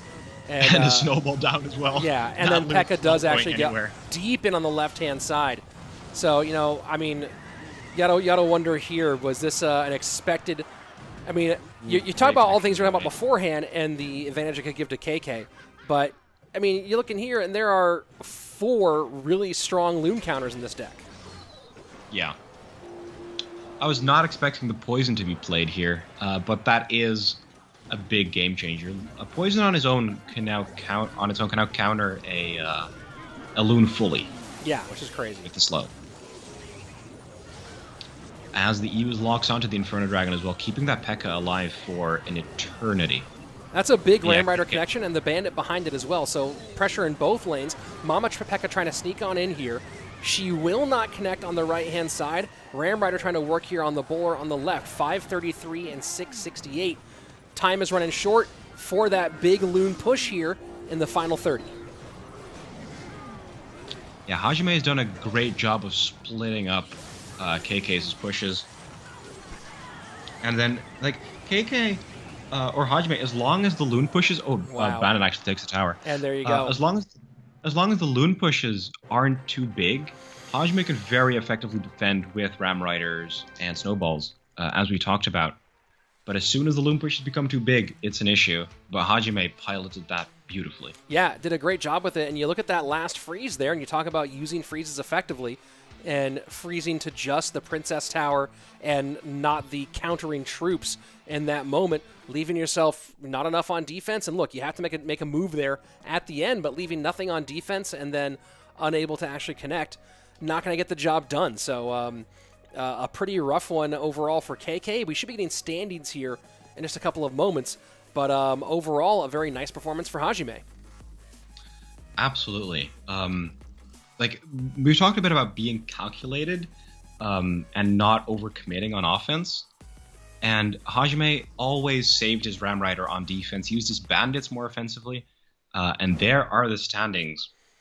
And take a look at that. Pandora finishes the day on top 8-3. Elsiop, despite the 2-match skid, still in the top 2 here at 7-4, but close on his heels are Jack, Lyon, Sandbox, and Yuya, all also at 7-4. The saving grace right now for the Chinese superstar is that +7 game differential, has won those 7 more games compared to his losses. Currently in the running right now, it goes pretty far down here. You got to imagine that JupiterKing and below might be out at this stage, or at least in a lot of trouble. But Griko higher and even KK still in the mix to try to take over one of those 4, 5, or 6 spots. Oyassu at 2 and 9. We'll see him back, but maybe back for content more than anything else. Rad also and Igor all down at 3 and 7. Looks like they are most likely going to be out of our next stage. Keep in mind, I believe we have one more day of round robin play to go, and the top 6 move on to our regional playoffs. Yes, absolutely. And I'd like to talk about Pandora for just a little bit, because I actually have been following him for like 2 years now, because he used to be one of the players that was like in, I'd say, my league of players. So I've seen him play in the Grand Zone Gaming League, Grand Zone Gaming World Cup, Vertex Cup. I played against him, LA Regional Cup for Rhein-Neckar APAC. He played Draft Duels. He played. He was never. He did actually play the No Tilt Special Edition I'm seeing right now, but he was always like part of the higher end of semi-pro. And so I've played against him a whole lot. He was always a fearsome player. He always had like. He had a really good profile, great ladder performances, but he never really had that CRL breakthrough that most of the players playing here had. But then this CRL split came around with the individual format, and he has absolutely slayed it. He is 10th in the standings right now. Yeah, he's been absolutely amazing. It's been a good year. Sometimes guys have that breakout time, and it's been good to see a number of those players have that this year. For everyone watching at home, I just want to say a big thanks for you guys for joining. If you're on Twitch, stick around for a minute. We're going to find someone to host. If you're on YouTube, thanks for watching, of course. And Delta, dude, great having you on here. It's often when I ask for a co-caster, the hour before I go live, you're someone that a lot of the Twitch community recommends repeatedly, and it's been a lot of fun having you here. So thanks for taking the time. Thank you. It has been a pleasure, an honor. I had a great time. And of course, you guys can go ahead and find Delta NK on everything: X, Delta MK right below me. There you go. On YouTube, on Twitter, on Twitch, X Delta MK. You can find him for all that sort of stuff. And he'll be casting a lot of the World Royale League, which will be starting very soon. Again, if you're on YouTube, if you haven't yet, go ahead and hit that subscribe button. We're back again tomorrow in the afternoon for the U.S. for the North America, Central America region of this competition, and then back again on Thursday morning, bright and early once more for the final round of the APAC group stage. So back again Thursday for APAC, back tomorrow for NA, and then a lot more fun stuff coming up for us here on the channel as we move into October and get ready for that CRL last chance qualifier. It's been a whole lot of fun. Thanks again, YouTube. Twitch, stick around. And YouTube, as always, be excellent to each other.